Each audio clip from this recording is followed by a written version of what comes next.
Everybody, as I have promised you, every single week, we're going to bring you some amazing person in finance, business that has done something different with their life, has achieved something great, and even just follows the rules of discipline and focus. Today, I'm talking to Garrett Cardone. You might know his brother. You might know him. I don't know how you found him, but he's a very interesting person. I've been watching him for the last few years. He did a bunch of different things. He's turned some failures into successes. And with that being said, thank you so much for coming to the show. Welcome, Gary. How are you doing today? How are you feeling? Great. Glad to be here. Thank you, Sam. The first thing I wanted to discuss, right, is I know your dad passed away when you were young, right? My dad recently just passed away about a month ago. I can connect with you on that feeling. I don't know how it gets easier, but how did you deal with the loss? Do you ever go back to that to this day? How did it change you as a person? I think it was devastating. I mean, we were 8 or 9, I think 9 years old. He went to a hospital in Houston. We lived in Louisiana. He went to a hospital in Houston, never came back. It was, it was shocking, right? When you're that age, you don't really know what that means. All of a sudden, the guy that brought the Wall Street Journal home every day and read it while he had a cup of coffee or a whiskey or whatever he was drinking, wasn't there. My mom went into like total terror. You could tell she was uneducated, from an immigrant Sicilian, had 5 kids, right? They were 5 years spread apart. So we had one daughter getting married, and then Grant and I were 8. Older brother was 14. He was a handful himself, and then an older sister. I think the real missing piece was that we had no alpha dogs show up after that. And I remember when I was involved looking at Enron's books in 2000, 2001, I had to write a white paper to my bosses who, of course, wanted to buy Enron. They were the leader, and they were dying to buy this thing, right? This is their life's ambition. Oh, we get to run Enron. And my thesis was you cannot afford to buy Enron because there is no alpha dog at Enron. There's a bunch of pack wolves. And without an alpha dog, they're going to just run circles around us no matter what. You can buy them for a penny, but they're still going to kill you because they're like, I needed an alpha dog. I needed some uncles to show up, a policeman, a local guy. My mom would not remarry because her experience as a child was horrible with a stepmother, so she didn't bring any men into the family. But that meant that Grant and I, and a 14-year-old, had no alpha around us that basically could put discipline into us. And, my best teachers in school were considered to be the most draconian fascist teachers. It was like, hey, it's 8 o'clock start. If you show up at 8.0 seconds, you're late. Leave. They were brutal. I loved that authority. And growing up in the first probably 10 or 15 years, in my mid-20s, started, seeing psychologists and, hey, why am I all screwed up? Why did I pick the wrong girls? Why, I'm just like a little bit of a chaos monkey. They kept telling me, well, your problem is you don't like authority. You don't respect authority, blah, blah. You got a problem with authority. And then years later, I met a really great psychologist, and he said, you have a problem with weak authority.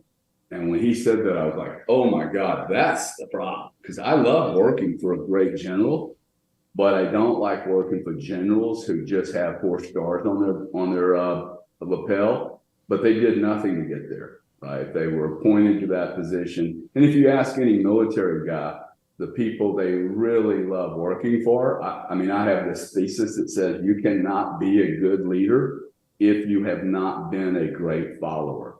You can't be a great general if you have never been a ground soldier. Because what people connect with me is that I'm not the typical corporate CEO business guy that talks about how cool I am and how great and every decision I've ever made is perfect. And it's messy. I'm scared most of the time. Life gets, there's many curveballs. I've made more mistakes than I've made successes. I think that's what people identify with. It's just the kind of rawness of reality. And there's just no, for me, it hasn't been an easy journey, but it's been the only journey that kept me interested, right? And I have to remain really interested. It sounds like you're very much the same way. You need to stay challenged, or you get bored. And then when I'm bored, I start creating a lot of problems. Yeah, it's got to be all or nothing for me. It's funny. You just almost gave me some therapy. I like that you brought that up. Me and my dad had our battles at times, right? And I didn't fully understand why he was pressing me so much at times in my life. And, I'm not going to, I had this disdain sometimes, like, Dad, like, why can't we just, and we didn't always get along sometimes. He said, we're like two bulls in a pasture, man. It's hard for us to be in the same area, it's like, but I had a therapist. I did, when COVID happened, my life got ripped apart. I was working in TV. I was working for David Letterman's show. My next guest needs no introduction, where he was, doing all these interviews with famous known people, from Obama to Kanye West and you name it. And eventually he couldn't do the live shows because he didn't, they couldn't be around live people. A lot of TV shut down. And I was left with kind of, what do I do with my life here? My dad said, hey, could you move back home? I have a house I can't take care of anymore. He's like, I can't even stop by it, even though I'm 20 minutes away to pick up my pills at the doctor. And he said, could you please take care of it, really, at the end of the day? And I said, I don't think I can, Dad. I said, I got a life here in New York. I don't know. I got to think on it. And finally he looked at me and said, like, someone's going to move into that house. And like, and basically said, like, could you be the one? And what a blessing that was for me to move back into the house I grew up in. But I was like, I'm going to go to Boston where everyone goes to sleep. I was from New York City 20 years. It didn't make sense to me, but I eventually got therapy when I moved back home. And the therapist, funny, he gave me a story because I was always talking about my dad a lot at therapy. And he said, I'm going to tell you about my dad once. And the therapist did this, which is interesting. He's like, let me talk about it. And he said, my dad worked as a pharmacist. He was there 7 days a week. He said, I never saw him. He said, I came out the driveway just to see him come in every day. That's how much I loved him. He goes, he went to one of my baseball games. And he said, he looked at me and he said, you could have done better. And he made me realize how much I had, like that I wanted the best. And like, I was putting so much pressure on all the things that my dad didn't do. And he made me realize, man, look at all the things that my dad did do for me, and I became far more grateful. The last month of my dad's passing, we were so close. We talked all the time. His last phone call, I was in Austin, Texas at Consensus, and he called me to make sure I didn't leave something in the hotel room. That was his, he's like, look under the bed, make sure, because he knew I had all the equipment, and I was always, running a gun and working 7 days a week, and he wanted me to know, like, he cared, man. He always cared. And I reach out to the people in my trading group all the time and on my live stream, and they say, my dad passed when I was 14. I had 40 good years with my father. And I didn't want to make this all about my dad, but I wanted to make about gratitude, right? And turn those losses into wins, you know what I mean? And so I see that you started, I've been watching a bunch of interviews by you too, and it's funny, I'm very similar. I don't respect someone unless I think they're 100%. Like, I need a general, like, you know what I mean? I want to see the guys been there and back. I want to see the scars. I want to see the war pain, right? If I don't see that, I don't take you seriously. You know what I mean? Like, I can hear this all day long. I got to see it. I see that in you, man. And every interview I ever saw, I'm telling you, like, I could tell when someone's been through it, and I can feel it in their pupils, in their eyes. You give me that feeling. And so I was researching your company there, Cardback, is it right? There's a few companies. So with my ex-wife, I built a business called Chargebacks 911. Chargeback 911. Yeah. 911. It's held through Global Risk Technologies. It's a technology entity I own that buys companies. I've since exited that. See, that's a great example of to all your viewers, because I know you got a lot of entrepreneurs. There's an industry where two people who didn't know anything about the payments industry. I mean, I barely knew the difference between a credit and a debit card. Mm-hmm. We went into an industry that was 40 years old, controlled by a duopoly, MasterCard and Visa, and built a $400-600 million business, man. Like just solving a problem that everyone else accepted as this is a cost of doing business. I looked at it from my commodity experience and went, Well, it may have existed for years, but it can't continue to exist, and it cannot continue to grow. If a problem doesn't stop, it will continue until it consumes, it becomes parasitic to the host. And so the commodity background was like, there shouldn't be any breakage, much less 656 million chargeback events in the United States and Europe every year. So we just built a whole business around solving a problem, like what I call filling a gap. And every industry, if your users, your watchers, viewers, look at any industry, if you study it in great detail, you will find there is a white elephant, what I call the white elephant, like the uncle that shows up every 3 Thanksgivings. Nobody really wants them, but nobody has the guts to say, hey, don't come here. Every industry has a white elephant problem. Usually it has some characteristics to it that, hey, this is just the way this is just one of the problems. Mm-hmm. Crypto's going through some of this right now, right? Oh, that's just the problem. No, it's not. It's not necessary. And so I look for opportunities that are big gaping holes that no one else wants to confront, that you can look at and say, look, there's real value that I bring. And that's what I try to do. Hey, where can I bring value, whether it's with a relationship like you or whether it's in a business? Because I don't think if you don't bring value to a market, if your job is working for someone and you can't identify the value that company really drives and you can't articulate that in less than 2 sentences, I suggest you start looking for a new job. Because the company's not going to be around because they're not meeting the needs, the real needs of the user. You can only take from people so long until you have to give. Mm-hmm. And so I just look for places where there's a lack, and if I have the skill, then I bring that added value to the marketplace and attempt to become meaningful and relevant in the industry. I think you have to, in any industry, you have to become relevant. It's some meaningful way, like what you're doing, right? You have a whole host of people, you're relevant to them, you're bringing them great content. And the longer you do that, the more consistent. See, your consistency. I've got a bunch of people asking me to do whole podcasts, set it up. I'm like, man, I'm disciplined to do that. Like, you got to be willing to do it every day, no matter what's happening. So that's just the way I look at the world. I think, you get shaped by your childhood and your belief systems. And my parents did a really, really great job in the first 6 or 7 years that we were around to at least establish the baseline of what's acceptable. We both went off the rails many times. And I think, I have a lot of weird sayings. And one of those sayings is, how do you know where the edge is? And it's a trick question, really. All the consultants go, well, you measure the edge, but I'm like, no. In order to know where the edge is, you have to be willing to go over it. Okay, like if you have not exceeded the very limits of the edge, you don't really know where the edge is. And the only time I know where the edge is when I get a speeding ticket.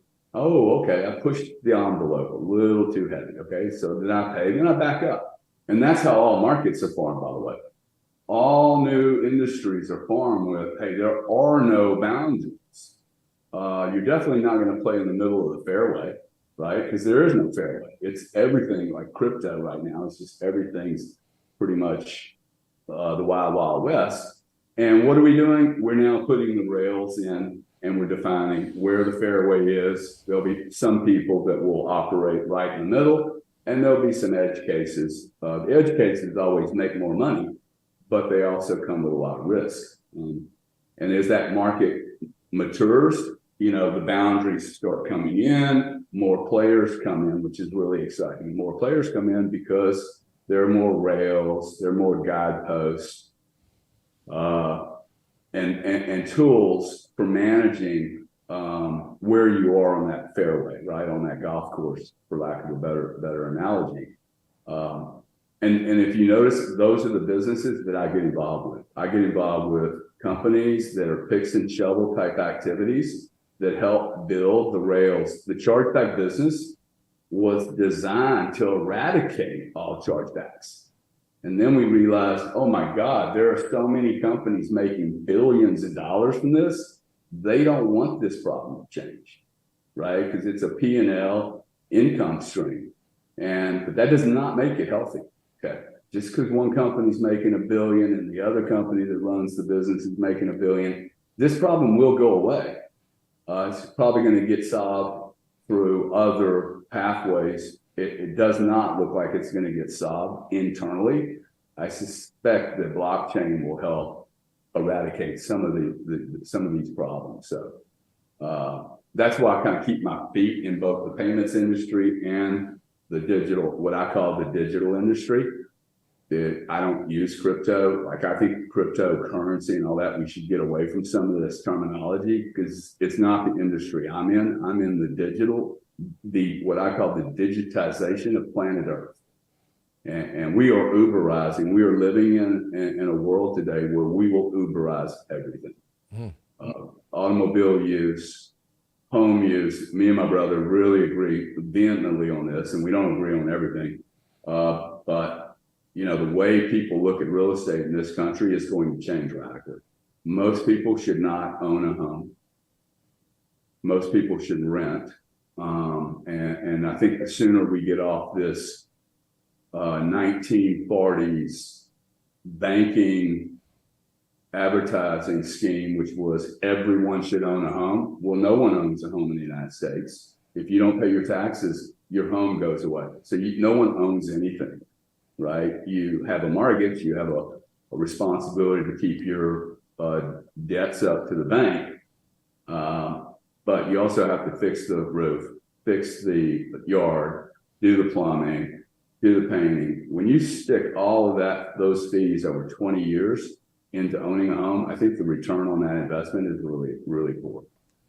I've got probably $12 million stuck in homes right now. Well, I could do so much more with that $12 million. It's funny you said that because, like, I started with just being someone that did the same. Like, I basically started investing, right? Like, you know, I got into a silver stock, turned $2,500 into 10 grand. Then I threw the 10 grand into Canopy Grow Corp because I thought that the marijuana industry would develop and get bigger. We'd see it in all these different cities, which did happen, you know. And I was able to cash out of that. And then I found Bitcoin, and that's kind of like, I now like swing trade and day trade a little more, but I was mainly someone that could see maybe where things were going to go into the future. I think that was kind of like, at the time I didn't know it was a gift. I thought I was just absolutely kind of crazy. You know what I mean? Most people thought I was nuts and they didn't understand. It took me years to realize the returns. I was like, okay, this is working. So recently me and my wife sat down and we want to move to Sarasota, Florida. I've been going there on and off for years, right near St. Pete. And, you know, we like the vibe. We like the family goodness there. It seems like a pretty chill place to live. There's some feelings of Boston there that kind of reminds me of the city of Boston. And we were about to buy this literally $800,000 to $1 million home, right? We were going to look at it. We were going to buy it May 1st to the 7th. My dad passed and my mom was left alone. And I said, I'm not leaving my mom to fend for herself during this hard time. Like, I'm going to sit still now for a couple more years till I see. Yeah. And I also had an epiphany. I said, why don't I take $150,000 and put it on a $400,000 Airbnb? Maybe I put on two of those and start making some income. I said, why would I get myself into a $6,000, $5,000 a month mortgage? I said, this sounds like death. You know, mortgage comes from the word mortuary, right? It's like it's a bond. Bond is bondage. I started researching terminology and words. And I listen to your brother sometimes too, like rent where you live and buy where you rent, right? And it started hitting me. Am I making the right decision? And I said the same thing you said.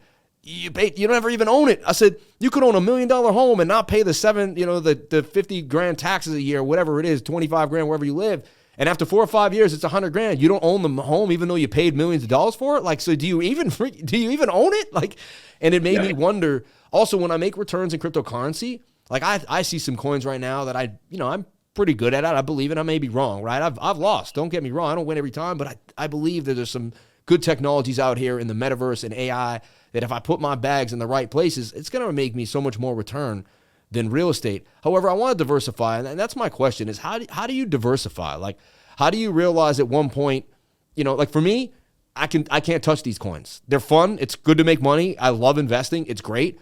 but I drive by homes every day and I love landscaping. I like the way the grass looks. I just like the way they painted it. I'm fascinated by the look of, the overall preparation of the real estate, and it's something that I've been drawn to my whole life. So even though I can make more returns maybe in another sector, I want to diversify into real estate. How do you balance that out? And I want to get into Note 42, which is not to show your company, but you're doing something that is interesting to me. As I start to grow and make more money, I want to make sure it's all regulatory, the framework is correct, right? And I saw that, there you go again, innovating into the digital space, right? And so do you own any Bitcoin at all? You don't have to discuss if you do or not. I don't know. I don't want to be too personal, but I wasn't sure if you did actually own any cryptocurrency. And how do you diversify? How did you decide to pivot? When do you pivot? And is it always about return, or is there something bigger behind the reason why you go into a different industry? Well, those are a lot of questions, but let me see how I can handle a couple of them. First off, on the Bitcoin question, I've been investing in Bitcoin since 2016. Excellent. I think it was around $8,000 in. I also bought a lot of gold. I bought a lot more gold than I bought Bitcoin, which was a mistake in retrospect. The gold, I just sold the gold around 1900, I think. I bought it at 1100. People go, well, that was an awesome investment. Oh, was it? Not over 10 years. It's not an awesome investment over 10 years. I mean, I say I didn't lose my underlying value, but had I put that in Bitcoin, it would be triple. Look, I first off, on your diversity question, and I've been buying Bitcoin ever since. I bought a ton this week. I love these prices here. I think this is unbelievable opportunity. Okay, and it's crazy.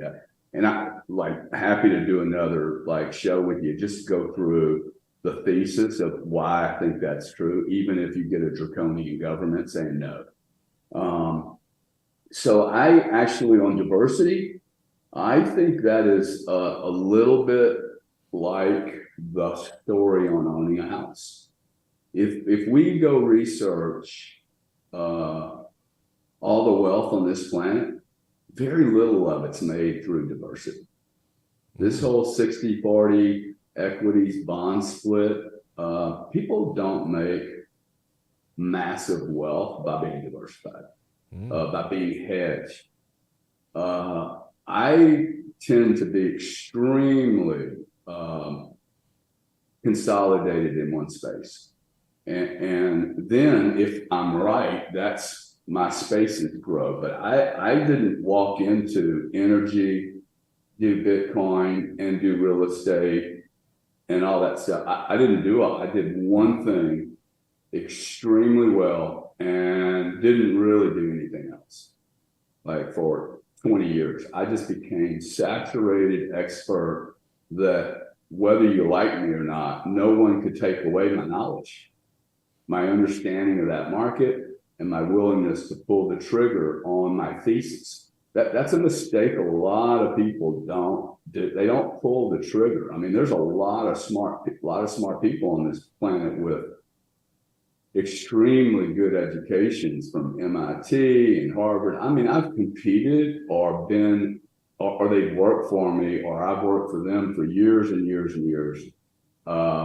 The difference between knowing something and being able to pull the trigger at the right time, they are very different skills. And I have seen many people, I know guys that really understand how a M207 works, a Barrett 50 cal. They can build the weapon. They can build the bullets for the weapon. They can build the scopes, but they give it to another guy to do the shooting. Okay, because he knows how to shoot the gun. He may not understand every piece of that weapon. But he's an expert in that particular field. So you don't let the engineer do the shooting, you let the shooter do the shooting. I think sometimes people get off their core skill, the God, what I call the God gift that everyone has, that 95% of the people never actually identify in their entire life. They get stuck in a job at an accounting company or a big corporate, and then they forget their real passion when they were 7 years old was to be an artist. but they got stuck on the 401k and they can never become an artist because they're not really doing what they're great at. In order to follow your dream, you have to be willing to follow your dream.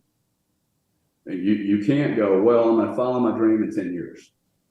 Like, how do you even know you're going to be here in 10 years? Okay. So I have done some radical things that are no consultant on the planet would tell you to do this, whether it's picking a career, moving. I walked away from a $7 million a year job, man. 600 people working for me. I'm in London. I have an expense account the size of, Jesus's purse. I'm hanging out with, like, ExxonMobil has to call me if they want to rent storage in the United Kingdom because I bought all of it over a lunch table. Which is a crazy story, but you had to be at the right place at the right time, and you had to be so like saturated in the space and understand it that you could pull that off. And I've had to give up a lot of things, like, okay, I didn't invest in this deal over here because I think you cannot undervalue focus. So the first thing I tell people is, look, if you're really great at doing this, for instance, I think this is a business now, okay? What you are doing is bringing meaningful media, knowledge, intelligence, and you're going to get some crackers all over the place, some bizarre stuff, but we're bringing a new form of education to your user. And clearly, if everyone that's listening to this today had been properly educated with all the information they could possibly need to live and survive and thrive in their life, they would not be listening to you and me right now. Mm-hmm. They wouldn't be. They would be going about their life and doing their deal. We have all been grossly uneducated, miseducated, misinformed. Yeah. And I'm not blaming anyone. Okay. I'm not saying it was Bob's fault, the Bush's fault, or whoever's fault. We now have technology. We don't have to talk about faults. We can change the paradigm. And the paradigm has to be access to as many people as possible without censorship. Let the cards fall where they may. And there's going to be some people that love me. There will be people on this video stream that will start bashing me and saying, oh, well, he's got the government after him. And then, like, if you get big enough, I have been threatened to have my passport rejected in the United Kingdom because they figured out I was getting ready to cost them about £3 billion of abusive profits, gross abusive profits they were making from the dumbest people in the market, Joe Consumer. Now, I don't do consumer businesses, but most of my businesses are there to help supply and demand actually speak to each other. Most markets that I go into, you will notice they have one thing in common.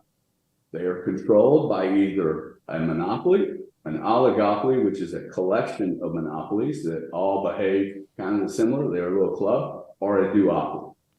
And duopoly is two players that control a monopoly position. That would be Visa, MasterCard. The oligopolies would be all the oil companies back in the 90s. There was, 20 oil companies in the United States that controlled everything. They were then, by the way, the top 10 producing companies of the world. The top 10 energy producing companies of the world today, you wouldn't come close to them. It is not Exxon, Conoco, Mobil. It is sovereign countries now, right? Iraq, Iran, Saudi Arabia, etc., and the United States. So the common thread was, hey, I like going into big club structures. It's extremely difficult to penetrate these structures, but this is one thing I do know. So when you start making an impact into these really large industries, phone call on a Sunday night, I'm in the United Kingdom. Hey, are you trying to do a deal with the Norwegian gas company? Yes, I am. Totally legal. Like one principle I have, everything I do has to be legal and ethical. I don't participate in illegal activity. I could have made billions and billions of dollars importing Russian gas into the UK. I never did any of that. You get a phone call. Hey, look, we know that you're doing this deal. You can do the deal. It's a legal deal, but tomorrow morning, your blue passport, your American passport that allows you to work here, it will be rescinded. I mean, one phone call. I'm 34 years old. I'm like, whoa, that's serious. 2 years later, I get a meeting from a major bank that most everybody here plays with, inviting me to lunch at Gav Rouge in London, which is one of the most expensive restaurants in London. And the guy said, hey, look, if you keep doing what you're doing, we're going to call all the CEOs of the electricity companies. There were only 8. And we're going to take 20% of all the output from those power stations and turn it off. And we're going to squeeze you until you leave town. I mean, these are real stories, okay? Now I have the FTC banging on me going, hey, you did representments with the chargeback dispute system and it helped bad merchants. I'm like, what are you talking about? Like, we're defending a merchant with his own data. So I think the message is, if you get big, accept that people are going to start taking shots at you. And I, for one, need all the energy I possibly can in not being diversified. See, like, not being diversified really places me in a position of being all in, and I am deadly when I'm all in. So I like, maybe it's because I have a limited attention span, but I like to be really, really focused. Now, if you look at my portfolio today, you will see an extremely diversified portfolio. But I think your user, and this is one of my problems with consumers and like my brother, sometimes I think my brother says things that the audience could misinterpret because they forget, hey, he's 65, dude. He's been doing this for 40 years. Of course he has 7 businesses. The difference between him and other people, most people would have gotten saturated with the money and said, okay, that's enough, I'm done.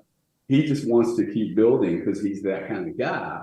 And now he's basically able to push out his income streams to other sources. But with that also comes some other risk. And he's experiencing some of that. Funny, you know, SEC's banging on his door. And hell, man, I think everybody's going to end up banging on our door. Because I think once some of these regulatory bodies don't make progress, they just call their buddies up and go, hey, why don't you do an investigation? So, you know, I think you just gotta, like, I think people misappropriate their energy. And they are looking maybe for options to make their lives easy with some of these divestments. And I just think it's not right. I don't know how old you are, but I'd get with somebody and go, hey, like, is that really the right strategy for you? Mm-hmm. For me, my strategy has been, and I could retire when I was 40. I retired when I was 41.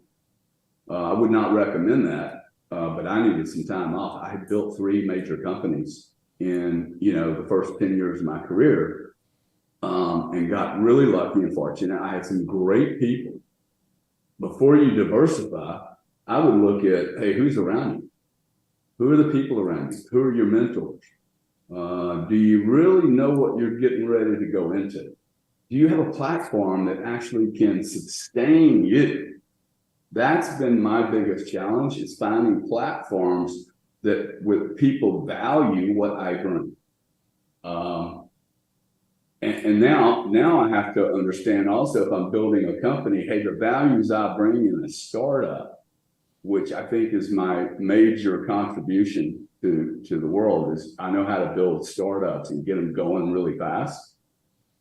I also have to know, when is the time for me to, like, remove myself?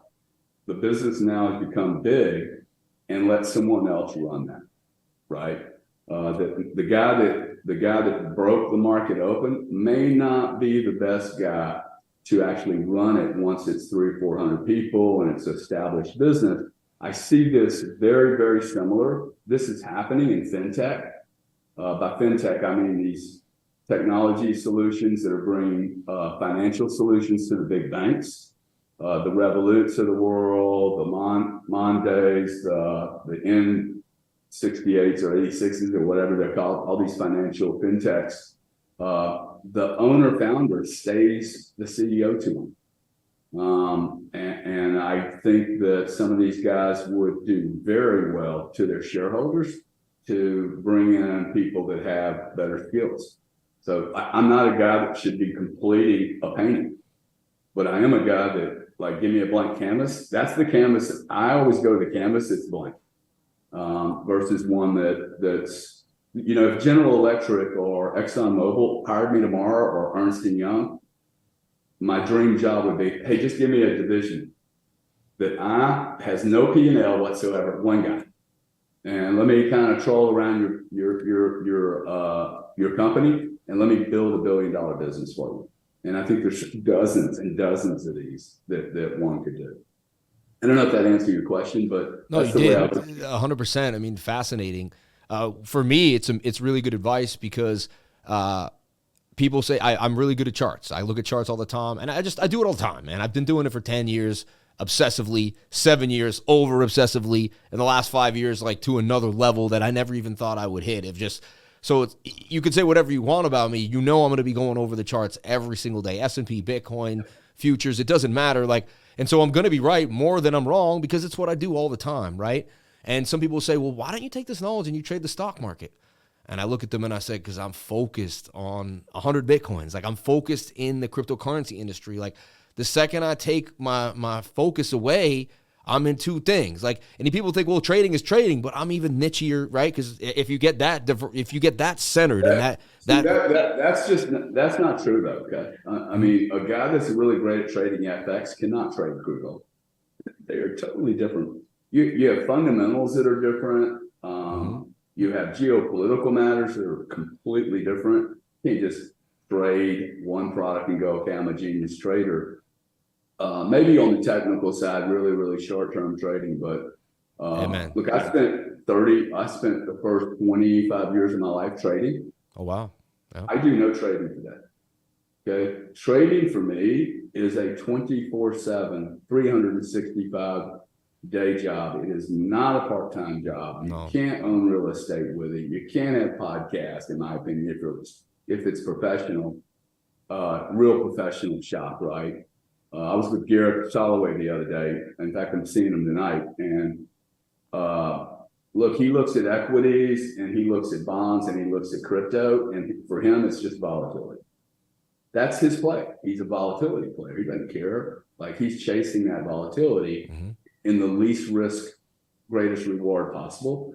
But, you know, he's not building other businesses that require a lot of management and time. Now, he is building some things around it, but it's a different job. It takes a particular personality. I think far too many people in crypto are speculators and gamblers, degenerate freaking gamblers, looking, and I'm sorry if I'm offending you, but no, not at all. No, I see it all the time.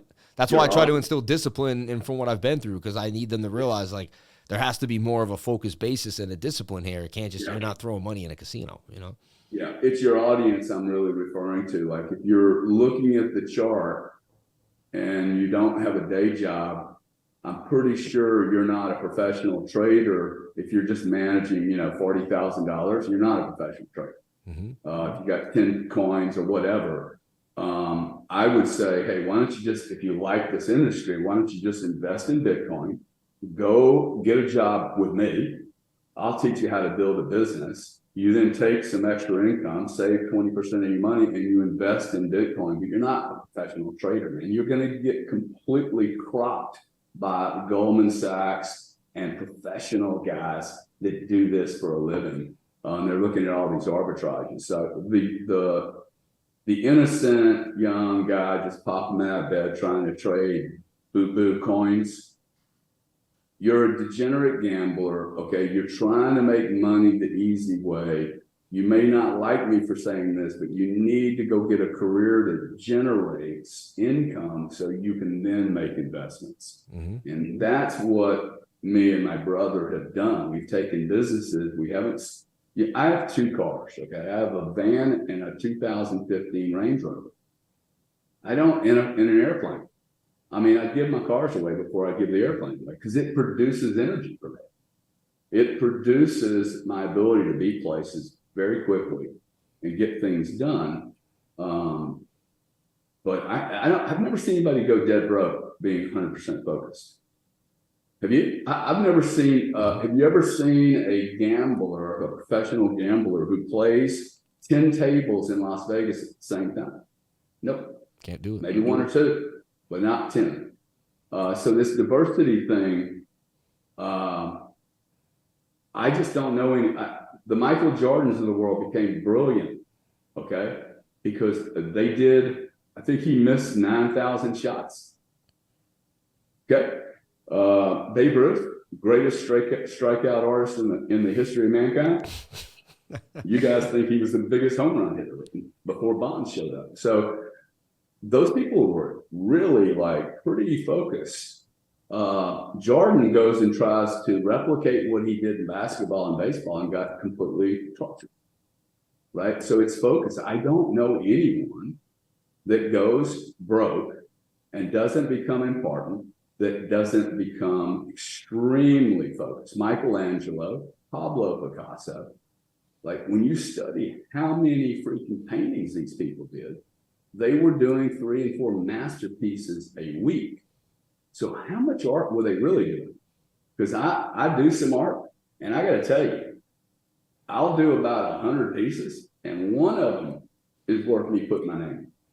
The rest of it's junk, okay? And the amount of junk that I've had to go through to just get even moderate where I would even put my name on a painting is staggering. And that just showed me, and it was actually a little thesis I had, which is, hey, if I just do something over and over and over and over and over again, there's going to be a point when I become really, really good at it. And it doesn't matter what it is, whether it's a shovel, using a shovel, painting something, or building a business.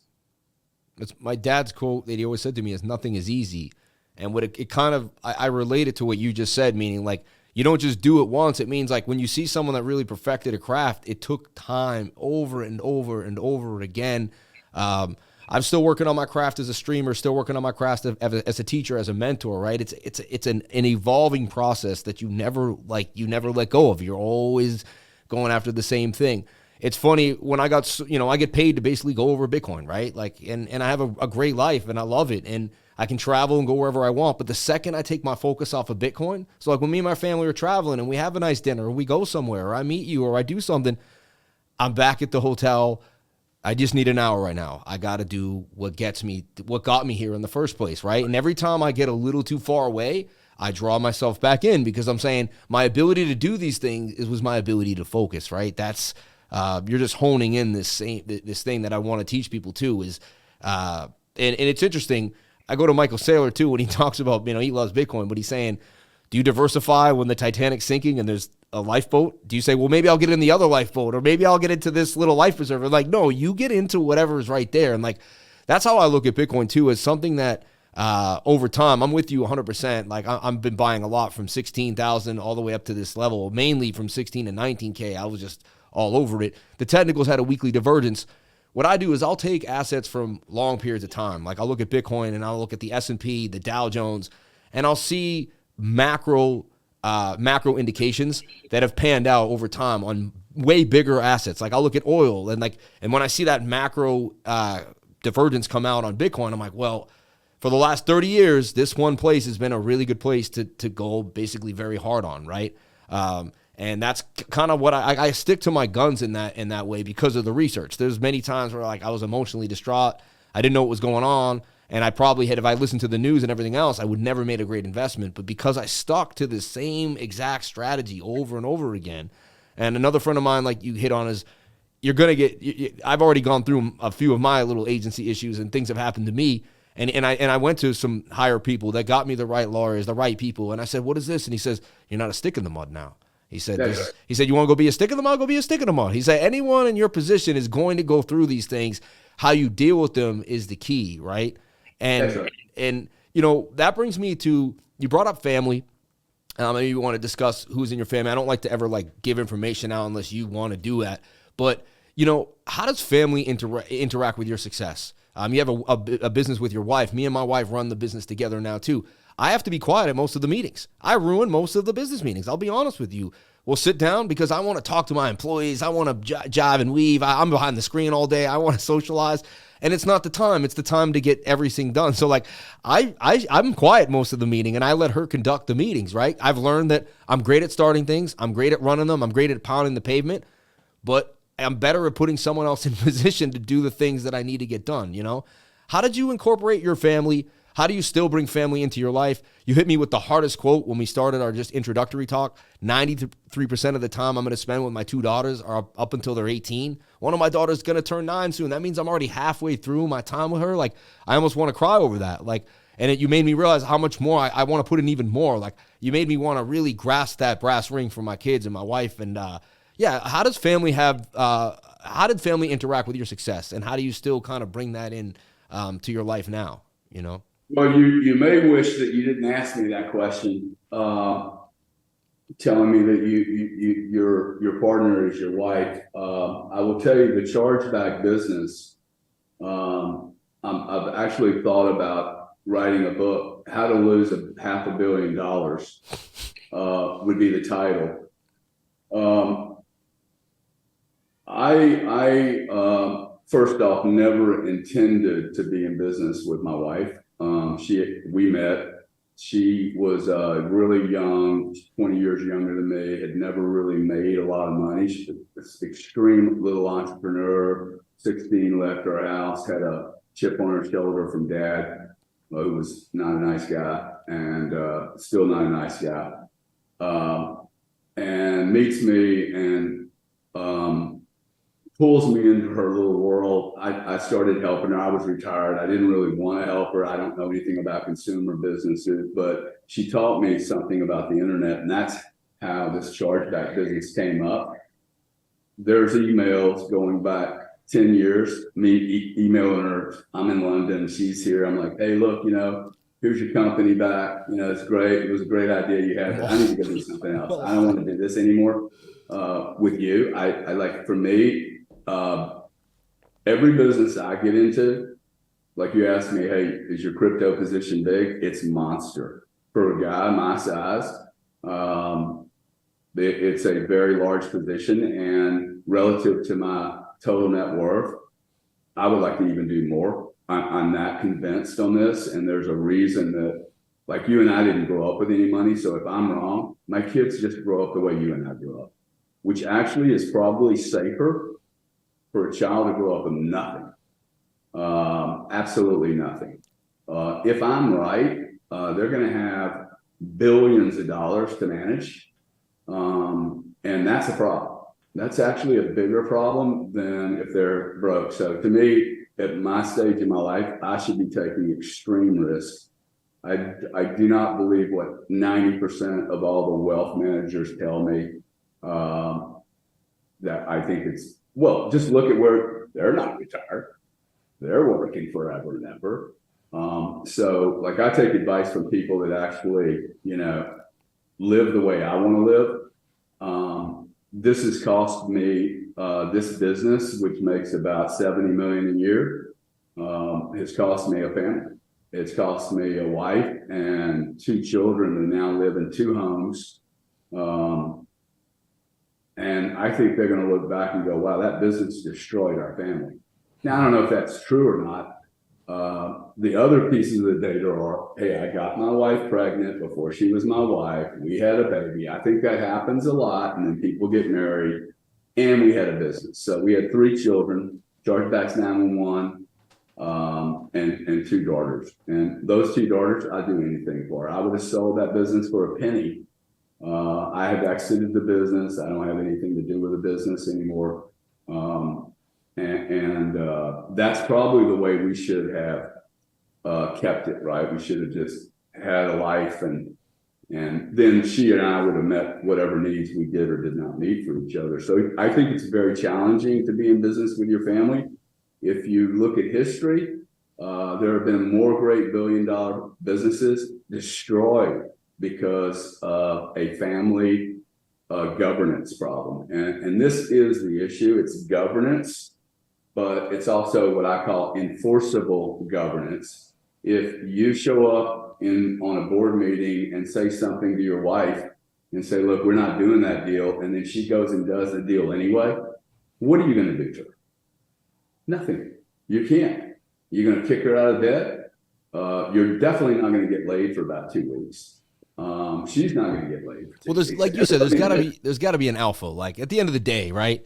There has Like to be a she's leader. not making these business. Like she runs the business. But like, let's be honest here. Like I'm putting the gavel down. Like, you know what I mean? Like when I say where we're going, that's where we're going. Like she lets me lead the case. You know what I mean? At the end of the day, but the thing that I would do differently is I wanted to bring in a third party. See, I don't necessarily think that it's wrong to have a family-run business. The problem is enforceable governance. And you can't fire your wife. You have a 9-year-old kid. You can't stop your wife from saying yes if you don't have the right governance. But having a third party sit on that board, when the business becomes big, people forget that when I have $1, I'm a certain person. When I have $0, I am also a different person. And it's really interesting to see, hey, what happens when a guy doesn't have any money? I love gambling with people. Why? Because I will learn everything I need to know about you in about 30 minutes. Okay. I know about the guy who's really scared to risk. I know the guy that's winning and he's just a mean winner. Like, I don't want to be around the guy. Okay. Oh, he loves beating people up. The guy that's a bad loser, right? Like, oh, wow, that's how you behave when you have a loss. You become an animal, man. You start teasing people, being mean. The guy that doesn't show up for the next game because he got beat up too bad. The guy that's dumb, doesn't know how to, raise his 2 jacks on the open. So these are things you learn from people. Like you see them spending money. What happens to the 40-year-old female who believes that they have this glass ceiling, which I have yet to feel or see?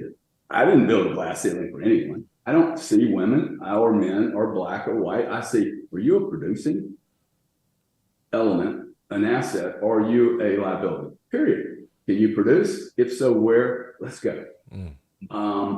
So I think, this thing with the whole family, it is, it's dangerous. I think it's dangerous. But if you had a third party sitting on the board that could break ties and bring some sanity to it, the question is, what happens when your business is worth $1 billion? Are you and your wife still looking at the world the same way? For me, I was like, hey, we just turned this into $1 billion business. Why don't we sell half of it? And that means that you're going to have another partner, a new partner with real governance. Oh, no, I don't want to do that. Okay, that's the problem. Or, what happens when the business is so big and you start to go, hey, we need to diversify.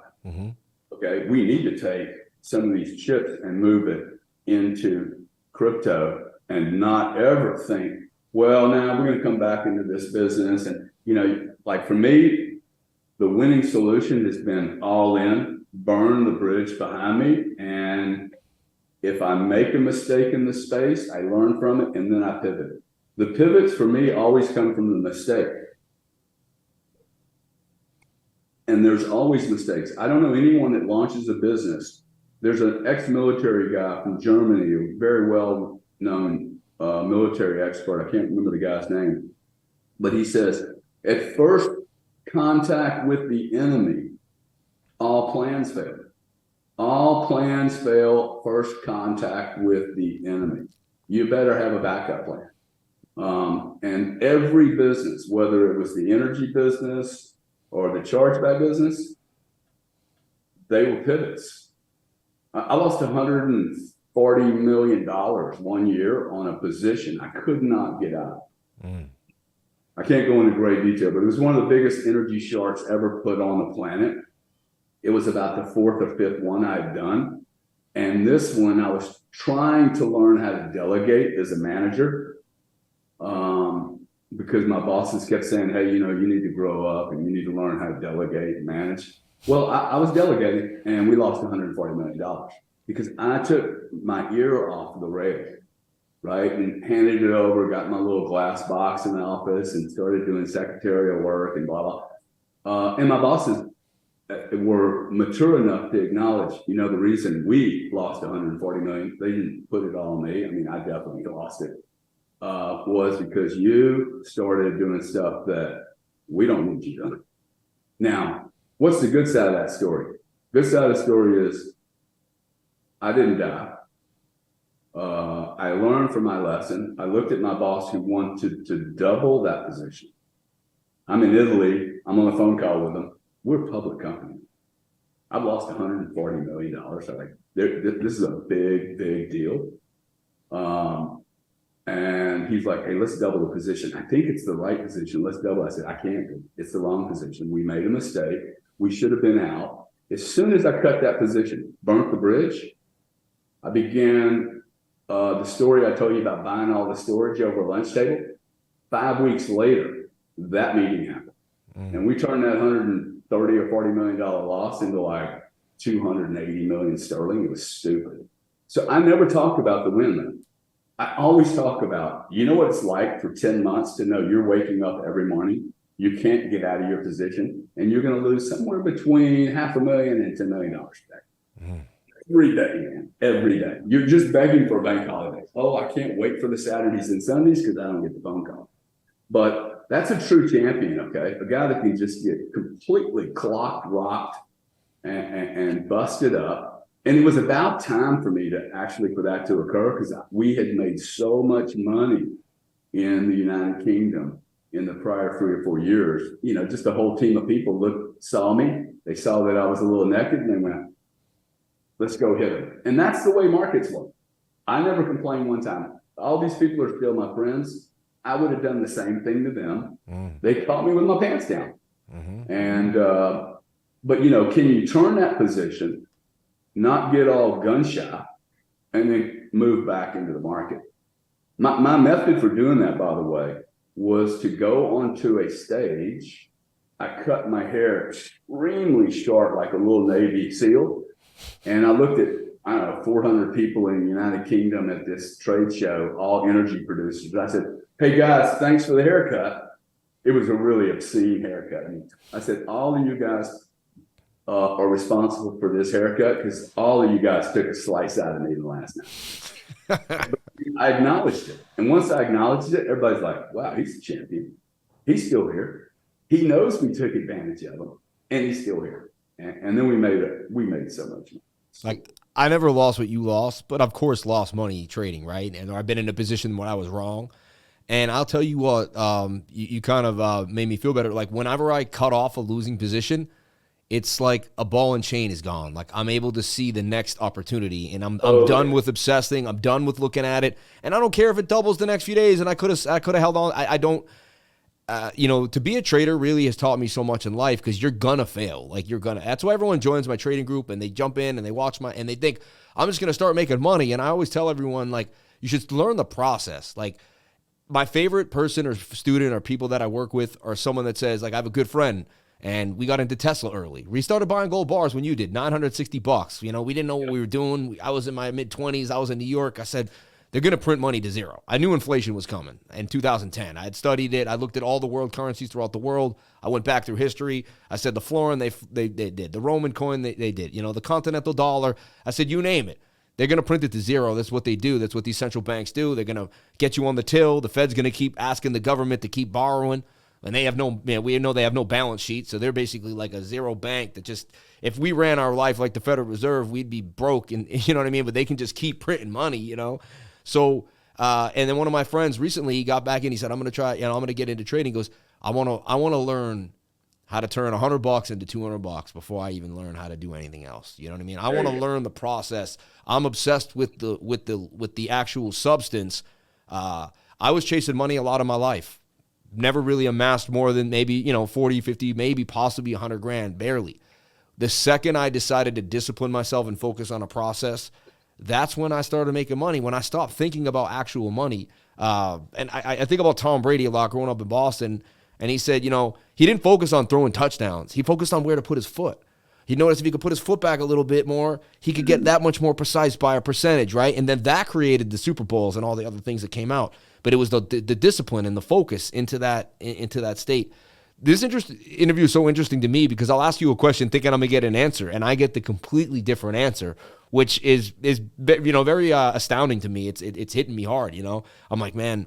And me and my wife do talk about eventually her being able to not have to work for the company. And I say it sometimes. I said, her position is great, but I can't wait till it can get to a place where like it's so big that she can focus on something else, or just, I was thinking she could be into real estate more while I ran my company more, or we could diversify in different sections. You know what I mean? That makes sense to me, right? Hey, look, that's your silo and you're the owner, controller. If you want to hire a CEO to do it, that's your, and we'll look at it every year. And aren't we grateful that we have two people that can run two different businesses without you sacrificing all your uniqueness and the way you want to build your, two people, very difficult for two people to paint the same painting. Mm.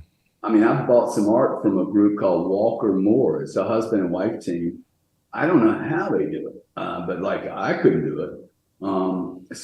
There are very few dual artists. You look at the Mick Jaggers, the Rolling Stones of the world. There was one leader, okay? It was Mickey. It was not all of them, okay? So I think that's the problem. I'm not trying to tell people they should never have a family-run business. I just think that the businesses I get into end up being so large.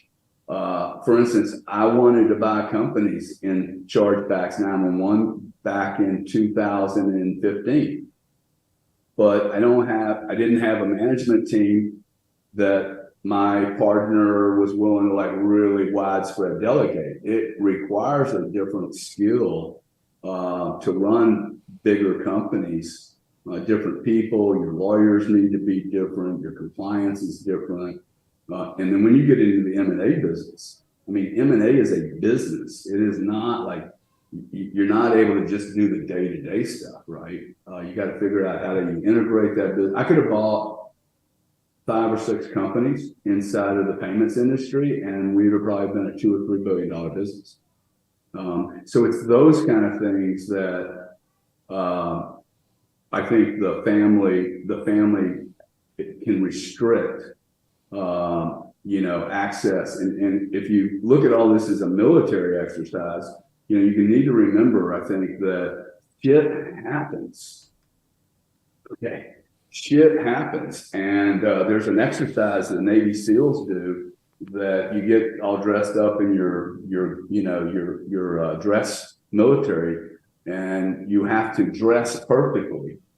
And you go through they check you out, and no one ever passes this test.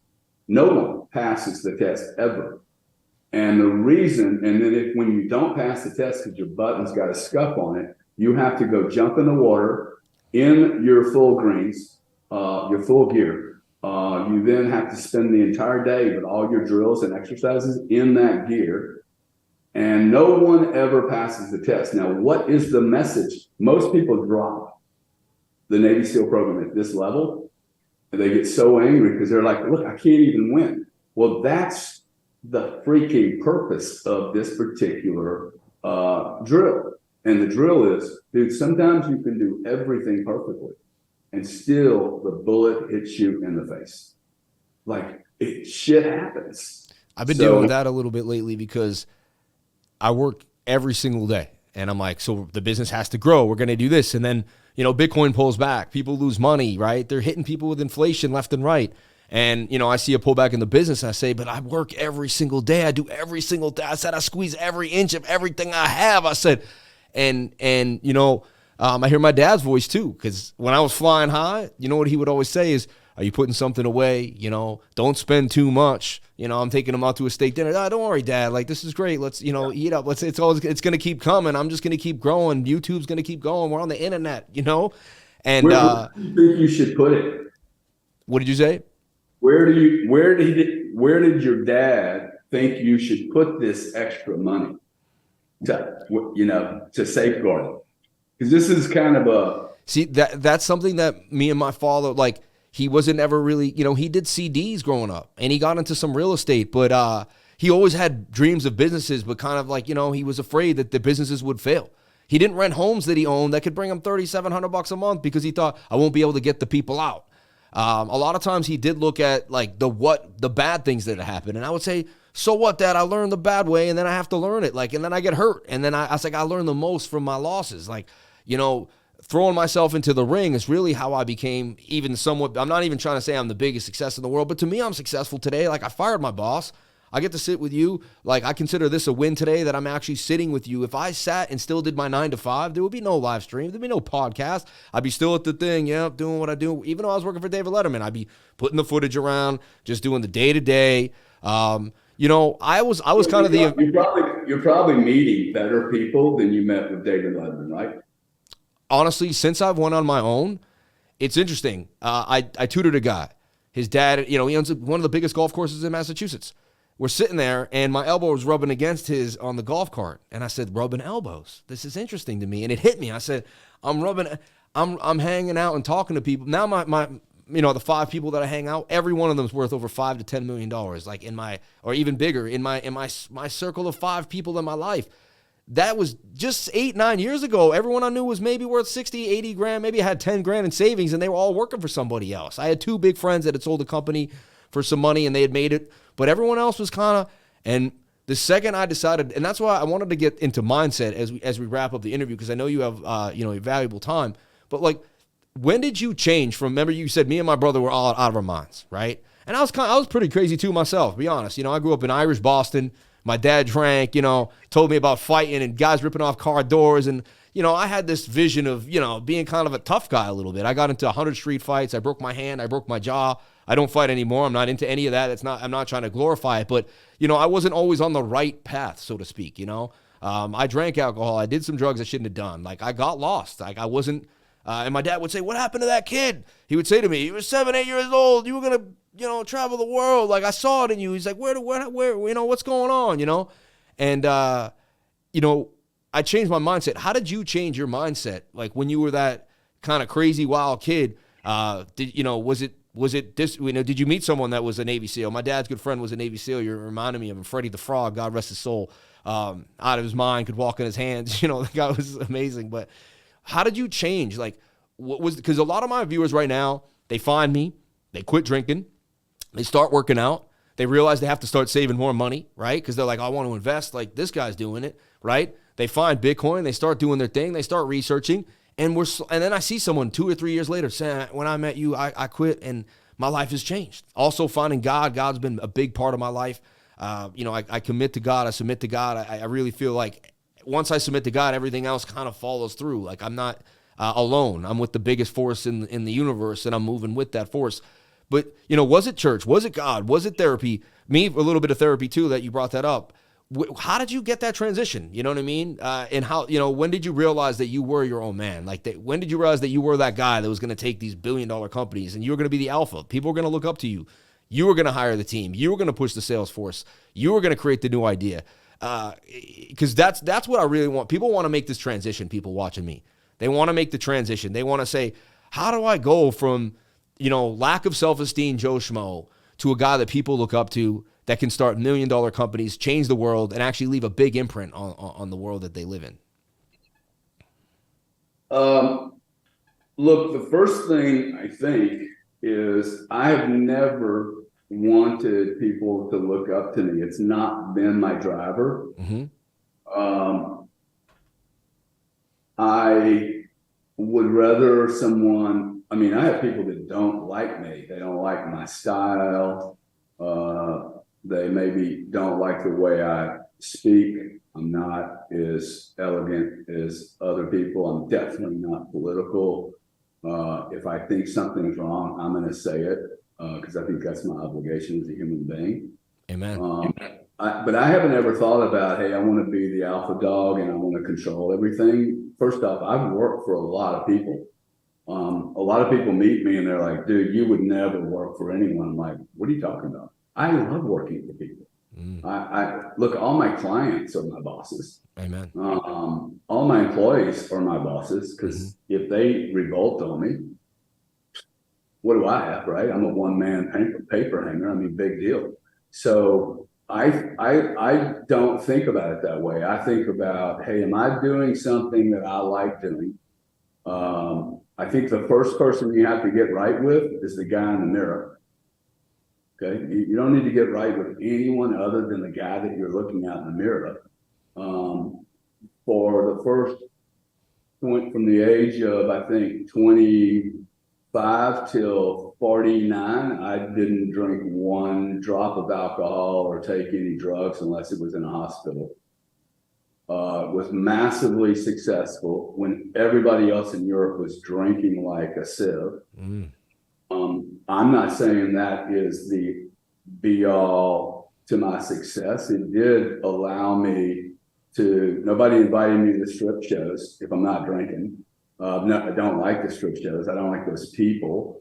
I'm not saying that you're wrong for going to it. I'm the least judgmental guy on the planet because I've probably done everything. I tell my kids, if you thought about doing it, understand I thought about it 1,000 times more. I have done everything you're going to do, think about doing, and all your buddies will ever do. So if you're going to do it, dude, come. All your friends can come hang out with us and me, and we'll do it here. But at least I know it's going to be safe. So I think about, am I having fun? Am I doing something that I like doing and that I see something that is meaningful, knowing that half the time I'm not enjoying it. See, this is the thing that people don't understand. Like they think, hey, building a business and now you're the boss. Okay, so what? Tom Brady without his whole team is nothing. Okay, it might look good on a magazine, but he ain't gonna ever promote Bitcoin again. Okay, so he's not going to be a big advertising queen. But without a team, like what, you're just so lonely. So, dude, I would like to meet 5 guys that want to go on a 30-day military excursion, right? And do stuff like that. I mean, those are memories that, like, if you can build a team of people and you're in a war. I mean, I really regret not going to the military because I think that kind of camaraderie shit. I do too. It's weird. I have that same. I never was in the military, but I always have this like, man, like I kind of would have loved that like band of brothers type of feel, man. I feel like me and you could go to war together, man. Like you got this very similar spirit to me in many ways as I talk to you. It's interesting. Well, I think when I work with other people, it actually raises my necessity level, and it raises my like I want everyone to kind of step up. And if I'm by myself, I'm probably in trouble. So look, it doesn't get easier. So I probably the last 3 years made more money than I've ever made, and been more dissatisfied and challenged in my life than ever before. Interesting. Now, I spent the last 3 years making sure my children were back with me, and that was a fight that no one was going to win against me, because when I'm focused, like, you just do not want to go against me when I'm really focused, because I will burn an entire country down to support my belief system and what I think is right. The greatest advice I could give to any of your users is, whether you're doing a business with your family or you're focused or not focused, first, man, 2 things. Look in your closet, everything you've ever done that's wrong, criminal, unethical, a mistake, that girlfriend you dated when you were 17 and, you know, like maybe you didn't, like you weren't really honest with her or whatever, or the you know, your mom you stole some money from, go clean that shit up. Okay, I've had almost every large company or government try to attack me for being in their space. I mean, Enron tried to run a whole gossip smear campaign on me because I tried to hire the president's secretary. And the head trader looked at the guy and said, dude, everybody knows what Cardone's done. Like, the guy has no skeletons in his closet. We can't do anything with this guy unless we manufacture a bunch of data. So clean your closet. get all your shit in the past, nobody can hurt you. Now you're going to feel really good about yourself. And then get rid of anybody in your life that's a problem. Yep. And that includes people that think or want you to be smaller than you should be.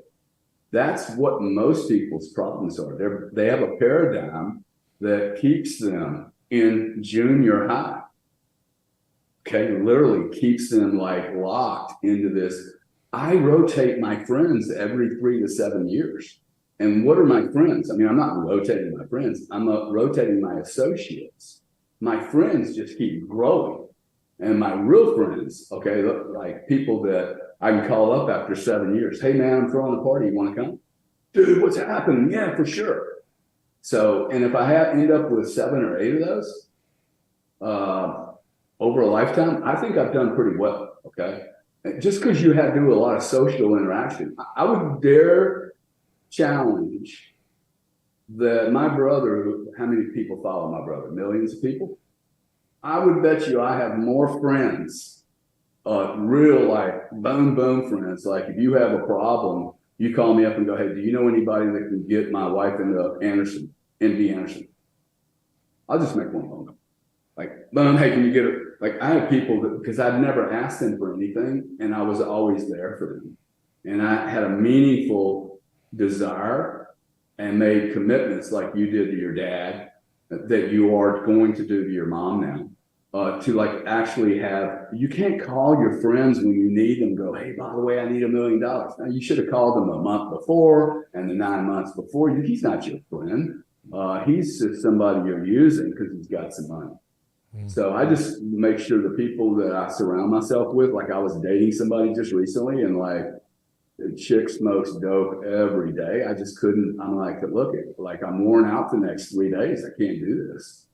So, man, I mean, I liked hanging out with her, right? It was fun. I've been a little lonely from a divorce, but like I can't be weak and then go do something that I mean, it just makes me human, okay? Yeah. And so when you look at all these people, the Jeff Bezos, don't get confused, dude. Okay, these people are no more happy or secure than you are. Not one of them is happier or more secure than you are. I am not happier than you are. Okay, I might have some more money than some of your viewers, but I have probably more problems too. Because it comes with noise. So just keep focused. I think you can't go wrong. I mean, if you learn how to play bingo really, really well, become the greatest bingo guy in the world. And you know, I mean, look at what these podcasters are doing.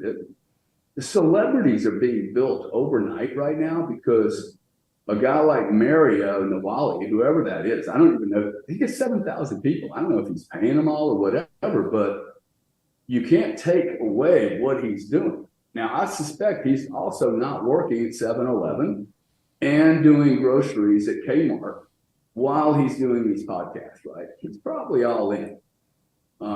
But we are sitting at a point in time where there is no reason for anyone who wants to build something significant doesn't. It is only your own lack of inertia and you're like, hey, what's your real heartbeat like, right? Like, so I have something that happens in my body that when I'm doing the right thing, it goes off. Yeah, I feel it. Like it's a physical, spiritual kind of magnetism that I sense. Now it's taken me decades to understand, oh, that thing's happening again. I do not need to understand that thing. I don't need to call it God. All I need to know is, dude, the thing's going off again. I'm in. And if it's not going off, I'm probably not going to do it. And that helps me with some big decisions I make, like buying Node 40. Like they wanted to raise $1.5 million. I gave them $4 million. And I'm going to do another raise. I'm so in on this deal that everybody we raise money from in the future must know that I will do the exact same thing of how I funded Chargebacks 911. Well, I would go to the private equity world. Go ahead. Well, when I was watching your interview recently, that's how I figured out kind of what you were getting into, because you were like, they're going to come for you. And if you don't have it squared away, they're going to take it. Like, you know what I mean? And I was like, you kind of, my ear perked up. I was like, because like you buy Bitcoin in this exchange, you buy it over here, you buy it over there, you send it to a hardware wallet, it's all over the place. And then I saw your company Node 40, right? And Bitcoin's a node, right? Just kind of like the idea of blockchain behind this the sauce there. And yeah, explain a little bit about that as we end. Is you're in another business which is clearing up how to kind of declare your crypto assets, right? Because you've been through billions of dollars. Like you said, you've been ripped apart by everyone and anyone that was trying to get through it. So you know that if someone gets super successful, this is what's going to happen to them. That's a problem you saw, right, in your own life. How do we fix that for these new age millionaire entrepreneurs that are getting into cryptocurrency? You can already see they're against us with this week and the SEC, and they're going after Coinbase and Binance. And so it does leave a lot of open-ended questions for people, even like me, that are like, I have a good accountant, tax attorney, but they're getting old, right? They're in their 50s and their 60s. Like, they don't even know exactly how to tackle everything in crypto now. So your new business, again, innovating. You're recreating yourself yet again, which I find fascinating. So your new business, Node 40, or something that you're investing into, just explain a little bit about that and why you're so passionate about it.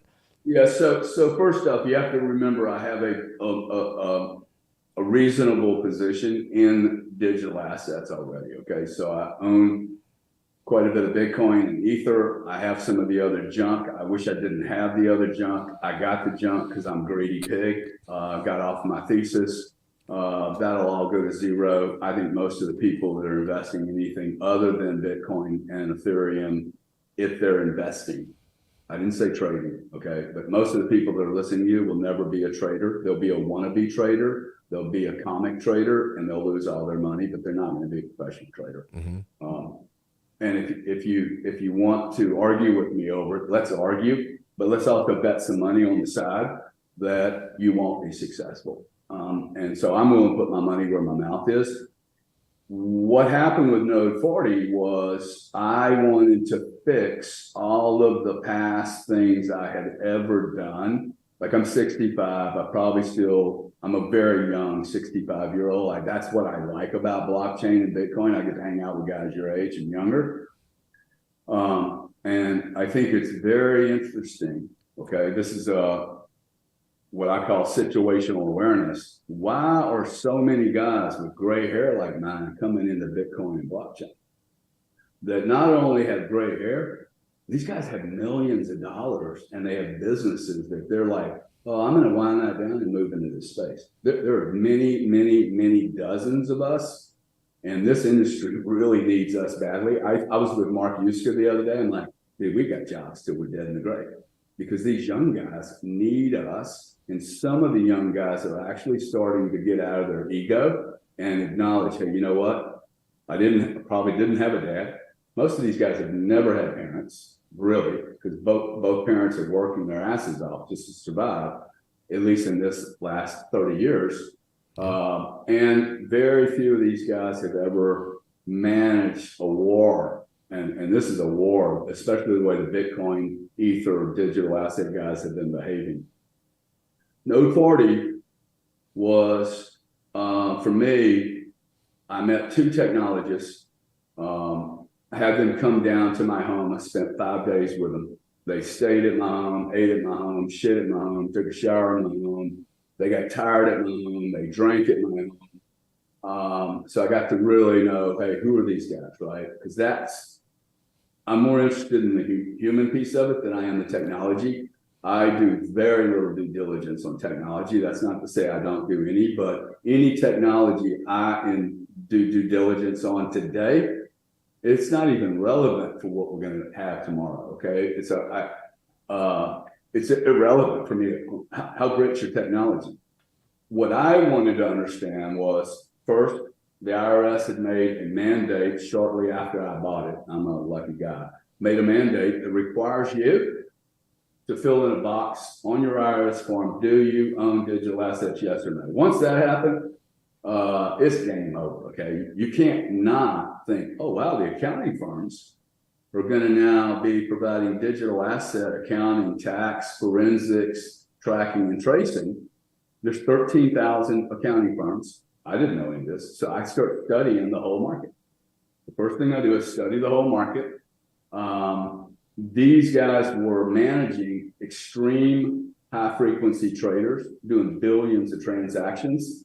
So I knew that, oh, okay, you're not serving a guy with $400 crypto.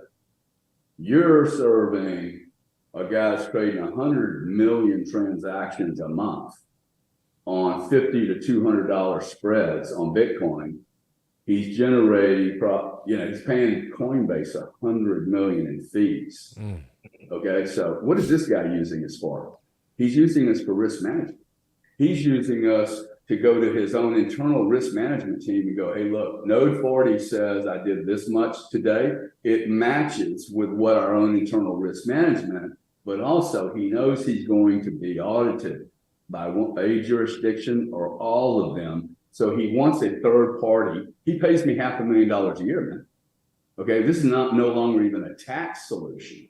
This is hey, I want to be ready for the audit. Everyone, including you, is going to be audited. The first thing you should do is call your accounting firm up and go, introduce me to the guy that runs the digital division. I'm not going to ask you who your accounting firm is. I don't want to embarrass them. But if they do not have a digital division, you have to move your account. Okay, they don't know what they're doing. So Node 40 is really a solution to help your professionals. Okay, once you start thinking about, like, I plan on passing hundreds of Bitcoin and tens of thousands of Ether to my children post-death.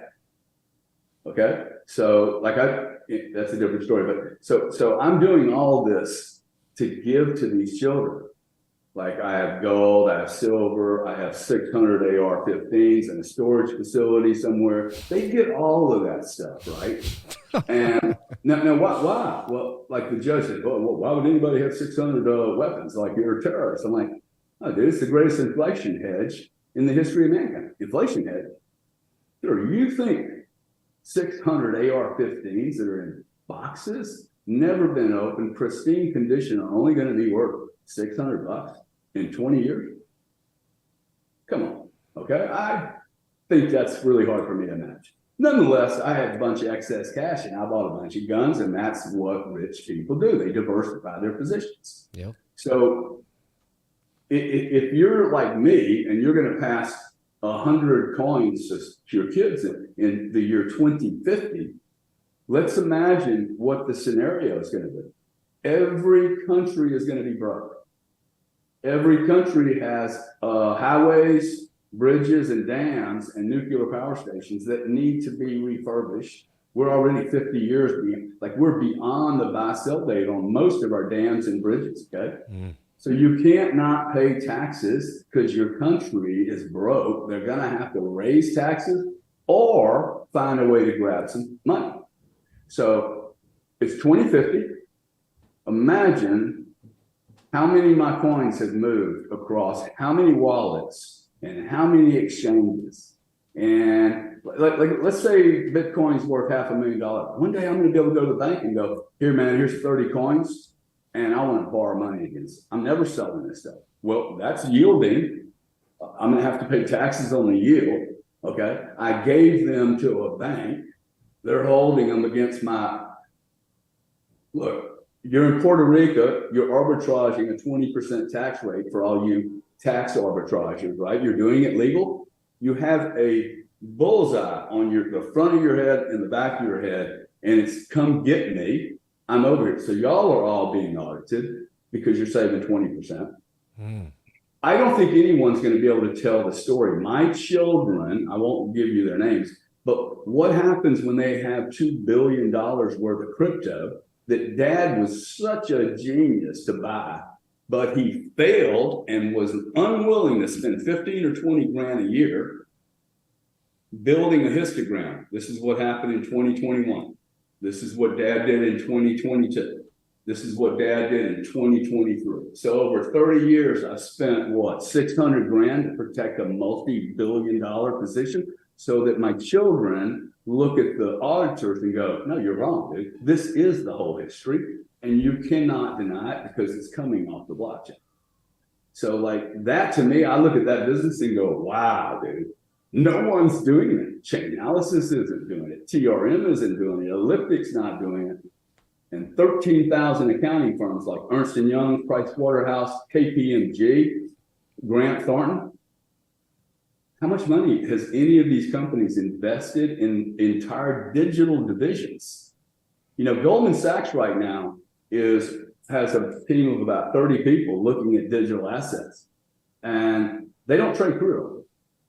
They are a digital asset team, and that's all that they're doing. They're 34-year-old kids, MBAs, and they're all sitting on a big fancy floor in Manhattan, and they're learning the entire process. I don't see that from other industry players, but when the checkbox is required by the US government, imagine when you drop that into your accounting firm, they're going to require you to spend some money with them to ensure that what you're signing is accurate, because the accounting firm is on the hook, right, if they misrepresent. The problem is they're using analog tools to try to track crypto. And you know that one crypto is made up of 30 or 40 different transactions from 30 or 40 different social security numbers in most cases. Or it could be many, many, many transactions.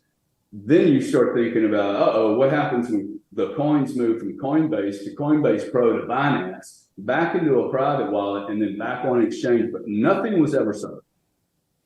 The accounting firms think that's a liquidation event. Okay, and you're not going to be able to defend it. So for me, Node 40 is a perfect tool. There's about 8 competitors. I hate being first. Hate it. I think first always gets crushed. And we're seeing that happen in spades right now. All the accounting firms went for the Joe user who's doing $400 a Bitcoin. I'm not that guy. We basically spent the last year reorganizing Node 40 so it only deals with people that are institutional grade players. So guys like me that are happy to pay 10 or 15, 20, 30 grand, keep me out of an audit. Audit's going to cost me $100,000 to $250,000. So my goal is, hey, how do I make sure my kids keep everything? And how do I minimize the cost I'm spending on the audit? And the way to do that, I just went through a messy, big divorce. Node 40 saved me millions of dollars by being able to bring in massive transparency to a judge and 9 opposing lawyers whose entire job was to destroy me, okay, because I own 600 ARs, gold, silver, cash, and I'm one of these Bitcoin guys, right? And I had lost 76.3% of the total investment value in those coins at the time of that meeting. Those questions lasted less than 15 minutes. Okay, my lawyer thought it was going to last 8 hours, 15 minutes. Total clarity, precision to the penny on a large position over 7 years. That's a real use case for why you would want to own a company like Node 40 and roll it out. Now, like we're doing business with, top 50 players. Now we're looking at, hey, maybe the IRS needs these tools. The Chainalysis of the world, they need these tools too, because they just track the wallets and the bad addresses. They don't put any financial context. If you've got, 1 to 2 Bitcoin and you think they're going to go worth $500,000 each, 250, you probably need our service. If you've got $10 worth of Bitcoin, I'm too heavy for you. You can't afford it. But if you're hodling, if you're a venture firm, if you're moving funds around back and forth, like make sure that you're accounting the professional, your lawyers, your forensic people, if you have them, you will need them one day. 50% of the people that own Bitcoin today will get a divorce. You will, unless you're really lucky, you will be in a courtroom and you're going to have to argue who gets a $69,000 coin and who gets the $800 coin. That's like, who gets that shit? Yeah, right? First in, first out. You bought this one. Oh my God. You wouldn't want to just liquidate them and then go, let's split the cash up. right? So who's going to get the cheap ones and so this is very, very complicated. This is not fractionalizing and splitting homes up. Okay, this is digital assets. So your accounting and legal team should have a digital division. If they don't, I can introduce you to people that are serious about this, that are deploying real capital. I mean, Ernst & Young's deploying real capital into solving this problem. The problem for most of these professionals, whether they're financial institutions, accounting firms, or lawyers, sadly, they have tons of money, but they don't have any more time than you or me. Yeah. And so my view is this does not get built by any players. Not any of them can build this one. They have to rent it or buy it. And I don't think they're going to rent it very long. We're talking about people like Deloitte. Like they've been down this road before where they, did mark to market and then everybody gets, screwed up. So look, and that's why I like these businesses, because it brings more clarity and more regulation and rails around an industry that's being plagued with a bunch of crap from politicians saying it's not clear. I can give you crystal clarity in this space. If you're trying to do something illegal, you should not do it with Bitcoin or Ether. No, that's why it's funny. They always pin that. And I'm like, but it's the easiest thing to figure out. If you said some forensic dog, and I can go to the blockchain right now if I knew one of your wallets, and I could sit there for an hour and be like, oh, he moved it to here, then he moved it to there. Now it stops at a centralized exchange. That's where you can't see it because they're not attached to the blockchain, right? I could see it go to a wallet, and then I can be like, well, it's. But that's pretty visible because they have to do 1099s, and that's going to be visible. But imagine, like, when you get a big position, man, you're into a lot of different wallets and institutions. You're not going to just be holding everything in one place. Totally. Yeah. And they are going to move. So, look, I think this is the most exciting space in the world. I cannot build rockets, okay? I'm not going to be able to go into the rocket world. I don't like energy anymore. I think that's done. I think the marginal cost of energy falls. The biggest producer, I wouldn't not be in the mining business. I hate that side of the value chain because I think ExxonMobil becomes the miners. I don't want to have, I've got to go buy energy. I've got this mining facility, but I've got to buy energy for 7 cents a kilowatt. And Exxon's sitting on it. It's costing zero. Well, say a young guy was sitting on $1 million cash. Like, what would you suggest? What would you think? What would be the best advice you could give them? Like, not financial advice, I guess, but like, what would the best, like brainstorming ideas? Like, do you think so real estate may not be the answer? More Bitcoin, if for someone handed you $1 million and you were younger, but it was the same time and you had the knowledge, right? Where would you put it? What would you do with it? Well, one of the reasons that I was really long Bitcoin and Ether. So I moved $4 million from digital assets that were very violent in the ups and downs. Now, it doesn't bother me because I'm not buying this stuff and marking it every day. I don't even care. Like, all I want, hey, give me an alert when it hits 24, dude. I'm going to buy some more. Yeah, give me that. Yeah. Okay, just keep giving me the alerts because my thesis is for 10 years. Yep. I don't need to look at the spot price. I'm not a trader, and I'm either a long-term player or a short-term player, but I'm not doing both. Yep. In my case, I looked at the, position I had in digital. I'm like, I'm just going to move some of the volatility out of my portfolio. I transferred, talk about use case, $3.5 million Saturday afternoon at 2:30 when Celsius and Galaxy were imploding, to Perry Wooden, the CEO of Node 40, to buy my 40% stake. 5 institutions, took 12 minutes, $12 it cost me. And Perry and Node 40 received all the money at 2:32 p.m. and could use it that moment. Had I done that through the legacy banking world, I couldn't have done it on Saturday, couldn't have done it on Sunday. At noon-ish on Monday, assuming it's not a bank holiday, I might have been able to get 5 wires out. That would have cost me 10 hours of answering phones from secretaries while I'm driving 100 miles an hour down the road because I'm late. And they're asking me, hey, you got the short code and the money? And I'm like, yeah, sure. Like, I'm just listening. Sure, sure, sure. It's the most insecure wire transfer on the planet. But that's their KYC, check the box. We did everything we had to do. That money would have shown up to Perry Wednesday or Thursday.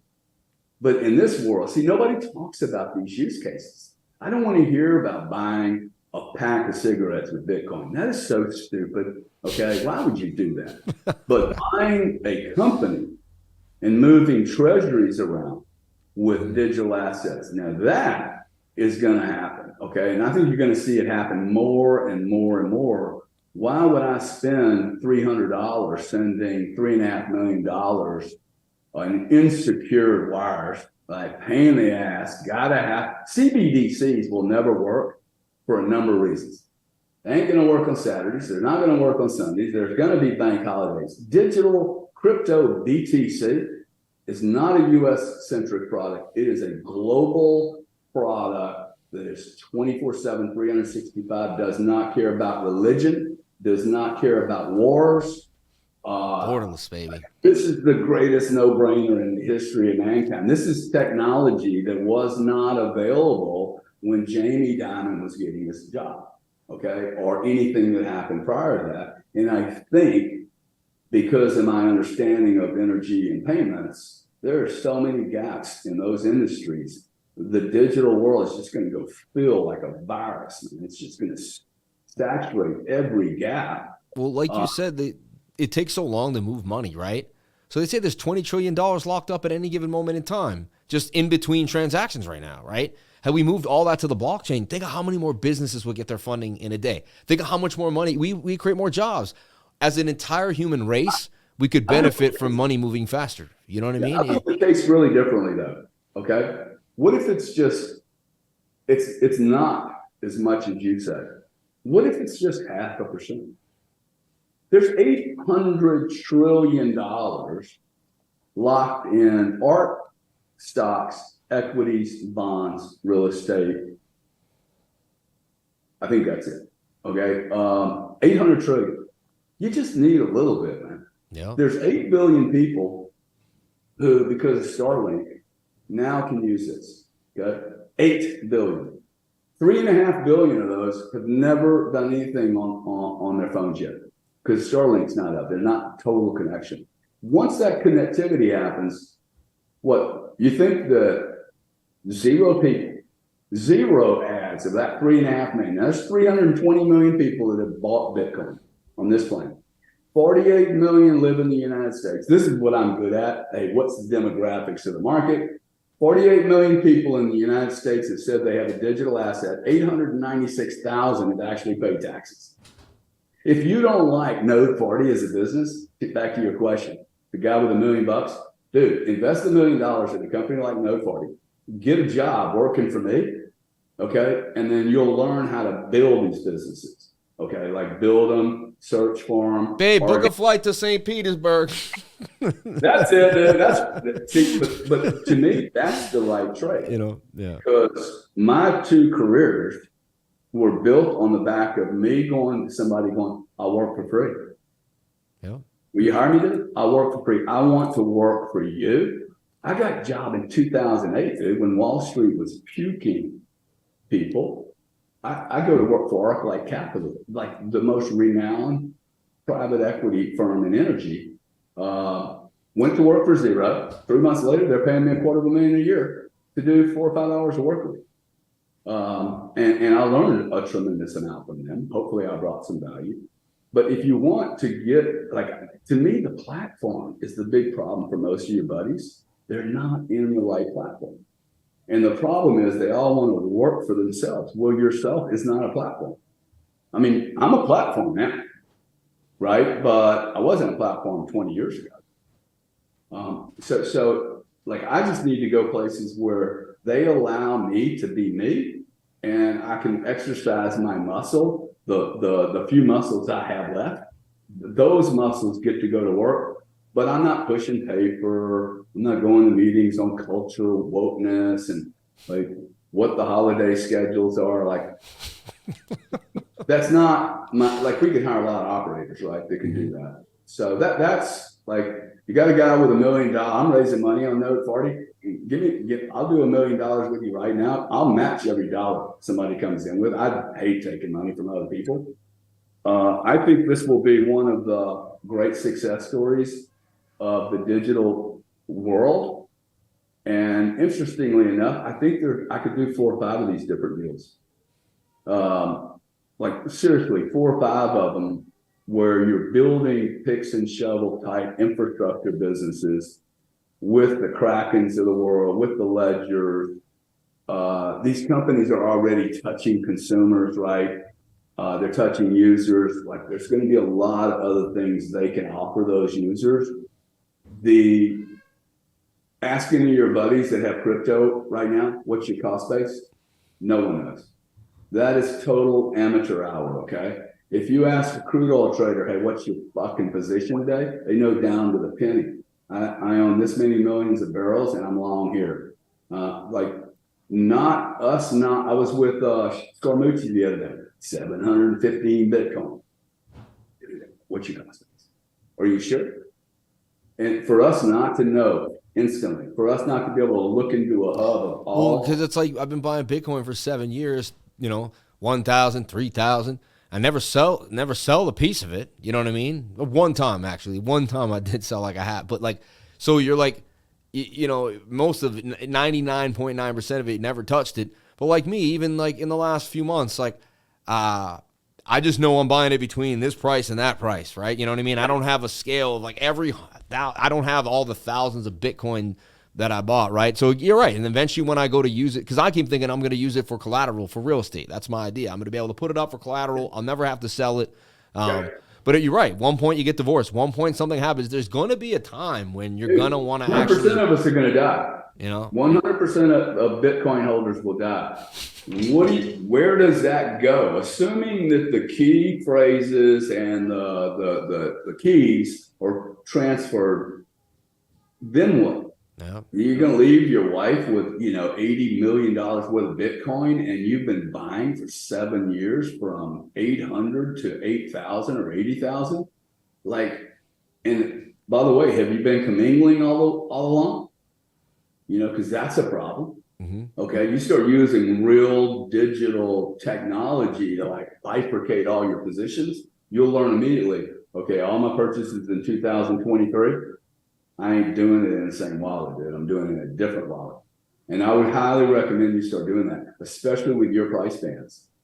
Okay? Because you've probably done what I call commingling. Once you add an $800. You throw a Bitcoin from 2015 or 16 that you paid $1,000 for, and then you throw another Bitcoin in there that you just bought for 19,000, and they're both sitting together. Which Bitcoin is it? Like, you know what I mean? And do you get to choose? I mean, the tax rules will say, hey, it's not 1 Bitcoin, it's 2 Bitcoin. They have an average price. So imagine the greater scenario, 869,000. Okay, you just commingled. You just took away your opportunity to take a $69,000 tax loss because you commingled it with a $1,000 coin, and now your average is $36,000. Okay, so when you sell that $36,000 for 25, you're only getting the $11,000 tax benefit. What you should have done is taken that $69,000 and sold it for 25. Now you got a $45,000 tax harvest opportunity. So commingling, see, this is the problem with people not having the proper tools. And imagine the professionals around you. They're not going to know.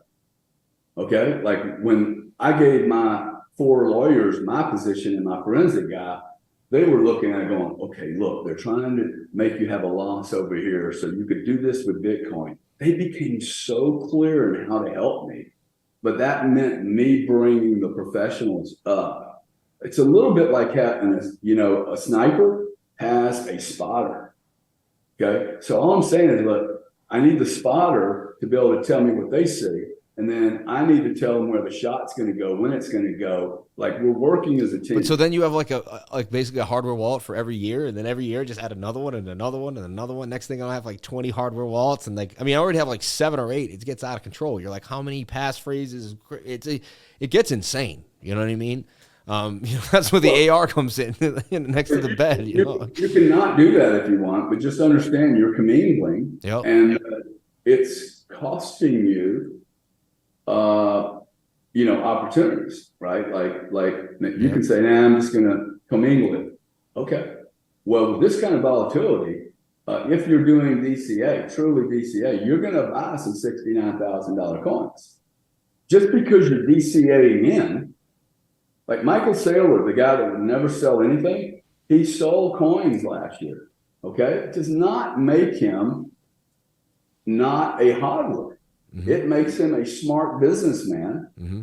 But his profession was like I harvest tax losses on all the other coins. Like if I make a big, because I'm a cowboy. I'll make some big bets, and not everyone will win. And the ones that don't win, I just use them as a write off, right, or as an adjustment against income. But yeah, I don't plan on selling the Bitcoin ever. Like you say, I plan on handing it to my daughter, or to I hope, God forbid, I never get divorced. I have a good relationship. I hope everything works out, Yeah. But it would be nice to have more of an idea of what's what. And I think you're making me think more of, I technically didn't commingle because the first hardware wallet I got was like the first one Trezor ever made, and I never really touched that. Like that's like I don't like. It's like now I got the newer one with the touchscreen, and I'd rather use that. So it's like, but only because of the ease of technology that I get lucky, and not commingle some of the first ones with the later ones. But man, you're making me think of so many things that. If you think about 20 years, it's a long journey. Yeah. And there's like, imagine what our wallets are going to look like in 3 years. Right, they're going to be you won't be using the wallet you use. Well, maybe you guys will come up with a decommingling wallet. Now we have a new product, right? Where we can it can have, maybe I shouldn't speak. Maybe you're already there. I don't want to put out but where we can, time when it went in, like number on the blockchain or whatever. Like even Satoshi's now. It's already available. The problem is you have to score through a lot of data. Yeah, right? It's a big data load. Just managing. Who wants to spend the hours doing that? Like we're gonna have to have AI that can solve it, because no accountant's gonna want to sit there for hours and figure all that out. And they kind of need you too. Like they need you to kind of lock into the wall, right? And then because you don't want to give the guy your seed phrase. So how does he actually see the wall? I guess you can give him the address and say, here's the address. A lot of new wallets now are making a new address too every time, which is I like in a way, because you don't want, every time you send, you don't want it the same. It creates a new one. It creates a new one. It creates a new one. So then it's like it's not even the same wallet, but it is the same wallet. That's what I wonder, how they're gonna put the cat back in the bag. Like people open a MetaMask, they can open up 10 accounts inside the one MetaMask. It's like having 10 bank accounts, and they could do 100 different things in there. It gets out of control, They can, but remember. The MetaMask guy, because I hear this all the time. Hey, they can't see into it. They don't have to see into it, dude. They have to ask you to prove it. I see what you're saying. It's the other way around. Yeah, you're right. I mean, the story we started out with was me being uninvited to the UK. I had a passport that was stamped indefinite stay by British Gas PLC. I was people threatened to stop electricity. I've got the FTC banging on me. Who knows who else is going to call me over stuff that's like, you guys are rewriting all the rules now. Literally, you're rewriting. It's legal to take in energy from Norway. It's legal to do a representment on a legitimate merchant category code. We're not talking about fighting a dispute on a gambling incident that happened in Texas from a Ukrainian casino. Okay. We would never deal with that chargeback because it's illegal. But people are going to ask you to prove things. And if you can't prove it, Mr. MetaMask man, you're going to lose it. Because they can just keep having meetings forever. Like if you knew how much money I was being asked to pay the U.S. government right now, and how much I have spent defending this, it is 40x. Okay, I have spent 40x on what they actually want to collect, because it's wrong. Okay, and this is I am not going to break my own ethics after being a legitimate player, never having a civil dispute, criminal dispute, have no red flags. Zero. Like I've been in so many businesses. I've never had a lawsuit in my life. And I got people going, hey, you have to prove that this is wrong. I'm like, well, these are the rules. No, but we still don't like it. So it's not like you can just say, hey, I'm not attending the meeting. And I think this gets worse in the future. It does not get better because you have to believe that every government agency is going to be totally broke. Totally broke, right? So like I like being able to represent a company that's actually producing a product that protects this investment thesis. If we don't have a way to protect it, then what the hell are we doing this for? Right? I might as well go back to the gold, dig the hole in the ground, and just keep collecting gold. If that's my hedge strategy, right? Which I think if we're all wrong, then the rest of the economy is going to explode and all your real estate's going to be worth $1 trillion and everything's good. Bitcoin will be worth a zero. And if we're right, and there are a lot of underlying infrastructure problems, Bitcoin might be worth $500,000, $5 million one day, and 3 or 4 or 10 or 30% of your portfolio will probably outshine the rest of that portfolio. I wouldn't go all in on this stuff. And that's the mistake a lot of people are making, right? Well, see, I went all in when I was young and, kind of a cowboy, right? Now I'm more established. I have a family, and that's why I look at real estate now, or maybe even a toy business. Like I'm starting to I go to this place, Lapels, that, they deliver your dry cleaning. It's so awesome. I had this other guy who was horrible, and I sure got ripped up. And these people come, they send me a text every Monday and every Thursday. Do you want to pick up? Press Y. I press Y, and I put a bag outside my door. And 3 days later, pressed, ready to go. I don't even have to think about it ever again. I said, I want to open one of those in Sarasota. Like my ideas, this is a great business, I also like businesses. Like it's, like you, like I like the personal aspect and I like the creativity, like painting, different colors. I just want different businesses. I want to try this. I want to try that. Like, why not? You know what I mean? I'm excited. I'm excited that's where I want at a point in my life. I turned 40 in April. Like I want to branch out, and it's not only about the money anymore. I 50X. I know how to 100X. I can wait all along. I can do investing. I can trade. I want to get my hands dirty. I want to, I want to buy that apartment and have the people leave and have to kick them out and then repaint it. Like I'm not afraid. You know what I mean? I want to dive in. I'm inspired by you and your brother, man. I'm inspired by you. This conversation is went to so many depths that I never thought it was going to go. Like I had a vision of what I thought this was going to be, right? But man, you've talked about your vulnerabilities, right? Which is amazing, right? You brought up some things. I even thought, I brought up, I'm working with my wife. You say it may not be the best bet. This is what happened to me. You know what I mean? I had to fight through a divorce. I had to get my kids back. I had to make all these things real. That's what people really want to hear too here on my channel, because they want to know you as a person, not you as this millionaire guy who did it all. And you said, I don't even want people to look up to me. I just want to do the right thing for the people around me. I don't want to have any, skeletons in my closet. I want to do it clean. I want to do it cut.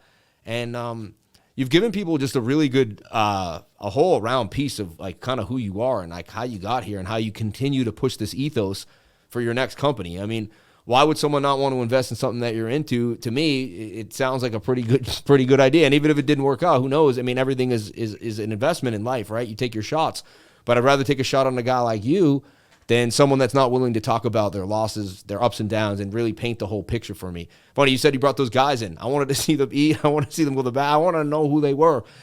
The technology I could research all day long. Who's running the tech, right? Who am I putting my money with? What are they going to do?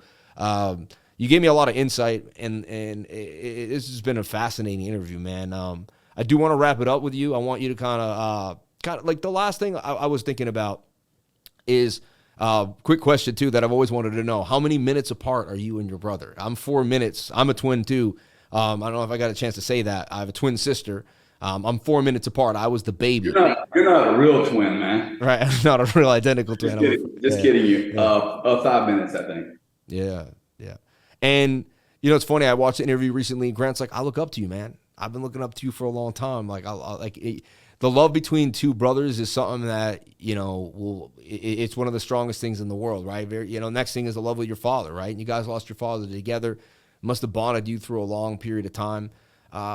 Just last piece, as you wrap it up, and where do you see yourself in 10 years from now? You know what I mean? You already retired. So I don't see you retiring. I think you're just going further into work, you know? Do you want to be more international? Do you like to stay back where you're at in Florida? Or, you know, has that ship sailed and you just want to center more on America and kind of like making things better for the crypto industry? Or are you focused on multiple different forms of the digital world, you know? Look, I don't really know where I want to be in 10 years. I mean, I'd like to be healthy and alive. Yeah. But if I'm not healthy, then I'll take the next journey. I think it's going to be the challenge for a lot of people that we're going to see our lives extended. Anybody that's building a business really needs to look at the demographics that are going on. There's a demographic thing that the world has never seen before, which is a decline in both birth and an explosion of older people. Now, the problem is, you said you're 42, I think? 40 years old, yep. 40 years old. Well, in 2 years, your spending will max out.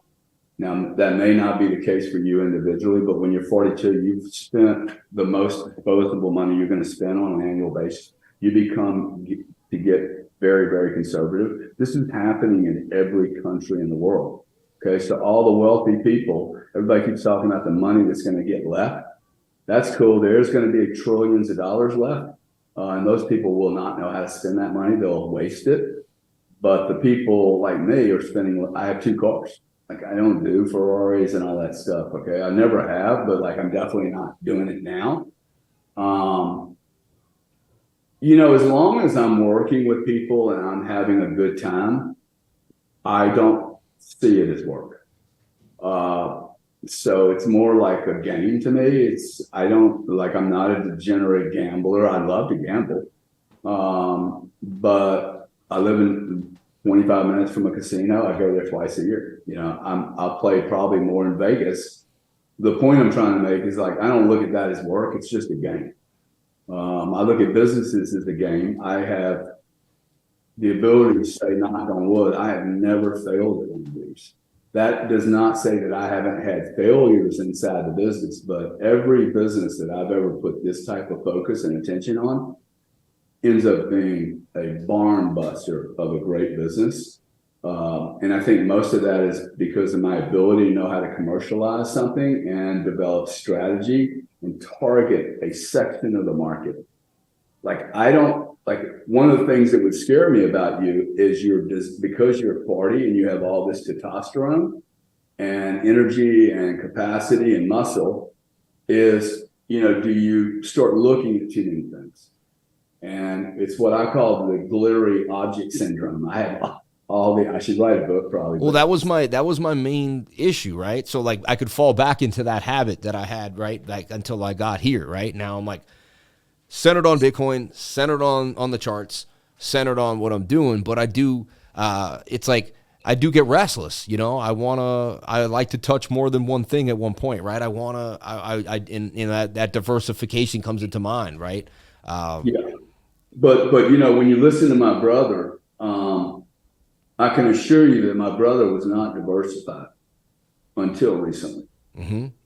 Okay, like this was not the beginning strategy. And I think some people listen to this and they go, oh, okay, yeah, he had 5 businesses. Yeah, he started this, he started that. No, honestly, I learned from both you guys, and like I would have no success at all if I didn't just cut out the crap and stay in one thing. You know, I keep telling you that, like if I did diversify, I would find someone that's into real estate. I'd invest in them and I'd let them handle it. You know what I mean? You take the tenants out. You do this. Now that's different. You do that. Okay, now you know? you're investing in a sector and you're hiring a professional. Now that's a very different. I didn't understand that. I just don't see, especially with the digital asset world. A buddy of mine came. He makes about $8 million a year. We had lunch together. He's like, dude, I have to get into Bitcoin. I mean, I'm going to spend 20% of my time. He's leaving my house. I went, whoa, dude, do not look at Bitcoin. He's like, what do you mean? I said, the problem with the digital industry, it is not a part-time job. You're just going to blow the $8 million business you have. Don't do anything. Keep doing what you're doing, dude. Like if you want to buy some of the savings account, awesome, but you do not need to look at blockchain right now unless it helps your company. Like, don't get afraid. Like you got, like your podcast business and the trading business. I don't know what you do, but it seems like it's working. Why would you go change it? Oh no, not yeah. Okay, now how do I stick it on steroids and still make it a great business and scale? Scaling is an extreme challenge. My issue is this, dude. As I scale, right, by myself, let's say I was bringing in a certain amount of money. Like, let's just say it's $70 for now. Because I don't want to get into like, say I was making $70 a month, right? Next thing you know, I hire one employee. I give him $3 a month, Now the industry changes. I'm making $50 a month, but I'm spending $10 now on employees, right? And I'm trying to find the level where, am I overspending? How much can I do on my own? Sometimes can I get more of a benefit out of just what I do, focused energy, than giving it to an employee, and how many to have. I never CEO'd before. So this is now like, oh, you started a trading business, you started a YouTube channel. Now I have employees, right? Now I have people to manage. And I find out that like I struggle with that. Like that's a weak point of mine that I need to kind of get better at, right? And I'm looking to find like, where's the happy medium between how many people to hire and because when you start something like me from scratch, like with a table and an old mic, and it turned into something bigger and bigger, I didn't have to hire anyone. I did it all on my own. So whenever someone comes to me and tries to say, hey, I'll do this for your media company, I'm like, why don't you do it for free for a month? Let me see if you're actually worth it. If you're worth it, then I'll pay you. Like, I don't have to pay you because I did it when I had nothing. So why would I pay you anything until I see you do something for me, And then it's like, well, I won't do something until you pay me. And then I'm like, all right, well, then we can't do business then, because like, and I have a hard time like finding the right talent and trusting in the right talent because I have so much faith in myself and what I built. I'm like, why would I lend this to you until I know that you can put the same amount of effort and time and energy that I put in? And that's kind of where I feel like I'm at this like this place in business. I love that I'm there because I can see the struggle and I hear about other people and I'm like, all right, I'm at a cool place because it's that uncomfortable level. But I know I lack some guidance in that state, So. Well, I'm happy to try and help you anytime I can from some of my limited experience. So feel free to bang on a call or hit me up. This is a lot easier to do when you have a team around you and you have people you can talk to honestly. I think, if you interviewed the guys that founded and run Node 40, they would tell you that it's so cool for them to be able to call me and go, dude, like, I'm scared. Just having somebody on the sideline go, hey, this is going to be fine, okay? Like, we're going to say yes. We're going to deliver this product. We're going to crash this weekend. And we're going to make all these clients extremely happy. But you can't, like, if you plan on cooking the pizza, putting all the ingredients on the pizza, making sure it comes out hot of the oven, and then try to sell the pizza, that fucking pizza is going to be cold and stale. Okay, so when you're building technology companies, I look for somebody that can sell what the client needs and deliver it. And knowing these things are, they're not always perfectly cooked in, especially in technology, right? Because most of your clients don't even know what they want and need. Like I'm pretty much sure that I have made some of your clients, listeners today, sit down and go, "Ooh, commingling, I'm doing that." Oh, yeah. I didn't know that. Well, of course you didn't know you were doing it because you're not tracking anything. And if you are, you're using TaxBit. It doesn't give you real clarity on. And then you got to have a professional on you going, dude, why'd you do that? Why'd you put 69,000 at 600? I don't care how many wallets it takes you. Mm-hmm. So, hey, listen, I've got to bounce. I've got a lunch that I was supposed to be at 30 minutes ago. Yeah, no, me too. My wife's like, it's time to take the kids on a walk. Gary, man, thank you so much for your time. I really appreciate it. I got so much out of talking with you, more than I would ever. I think it's going to take me a few days to actually process everything we went over, rewatch the interview again when my edit team goes over it together. Thank you so much for your time. It's super valuable. The fact that you spent 2 hours with me, I'm blown away, man. I'm over the moon. So thank you so much for everything. And where can people find you if they want to just jump in, or can they tweet at you? At Gary Cardone Twitter. Be careful. There's a lot of people knocking me off, and they're knocking my brother off, and they come knock. But it's at Gary Cardone. Yep. I'm on LinkedIn also. I'm pretty easy to reach out to. Will never ask you to send me Bitcoin. I will never ask you for a date. So don't be deceived by these scam artists. Sam, I'd love to have a chat with you maybe next week offline. I've got a few other questions I'd like to chat with you about your business and then some of your clients. But thank you so much. Thanks very much, man. Really appreciate it. God bless you and your family, man. Thank you for everything. Hope you and your daughters have a good time. Sail off into the sunset. They get all that Bitcoin. And I'm going to stop commingling, man. God bless you, man. Have a great day. I appreciate it. Appreciate it, man. Bye.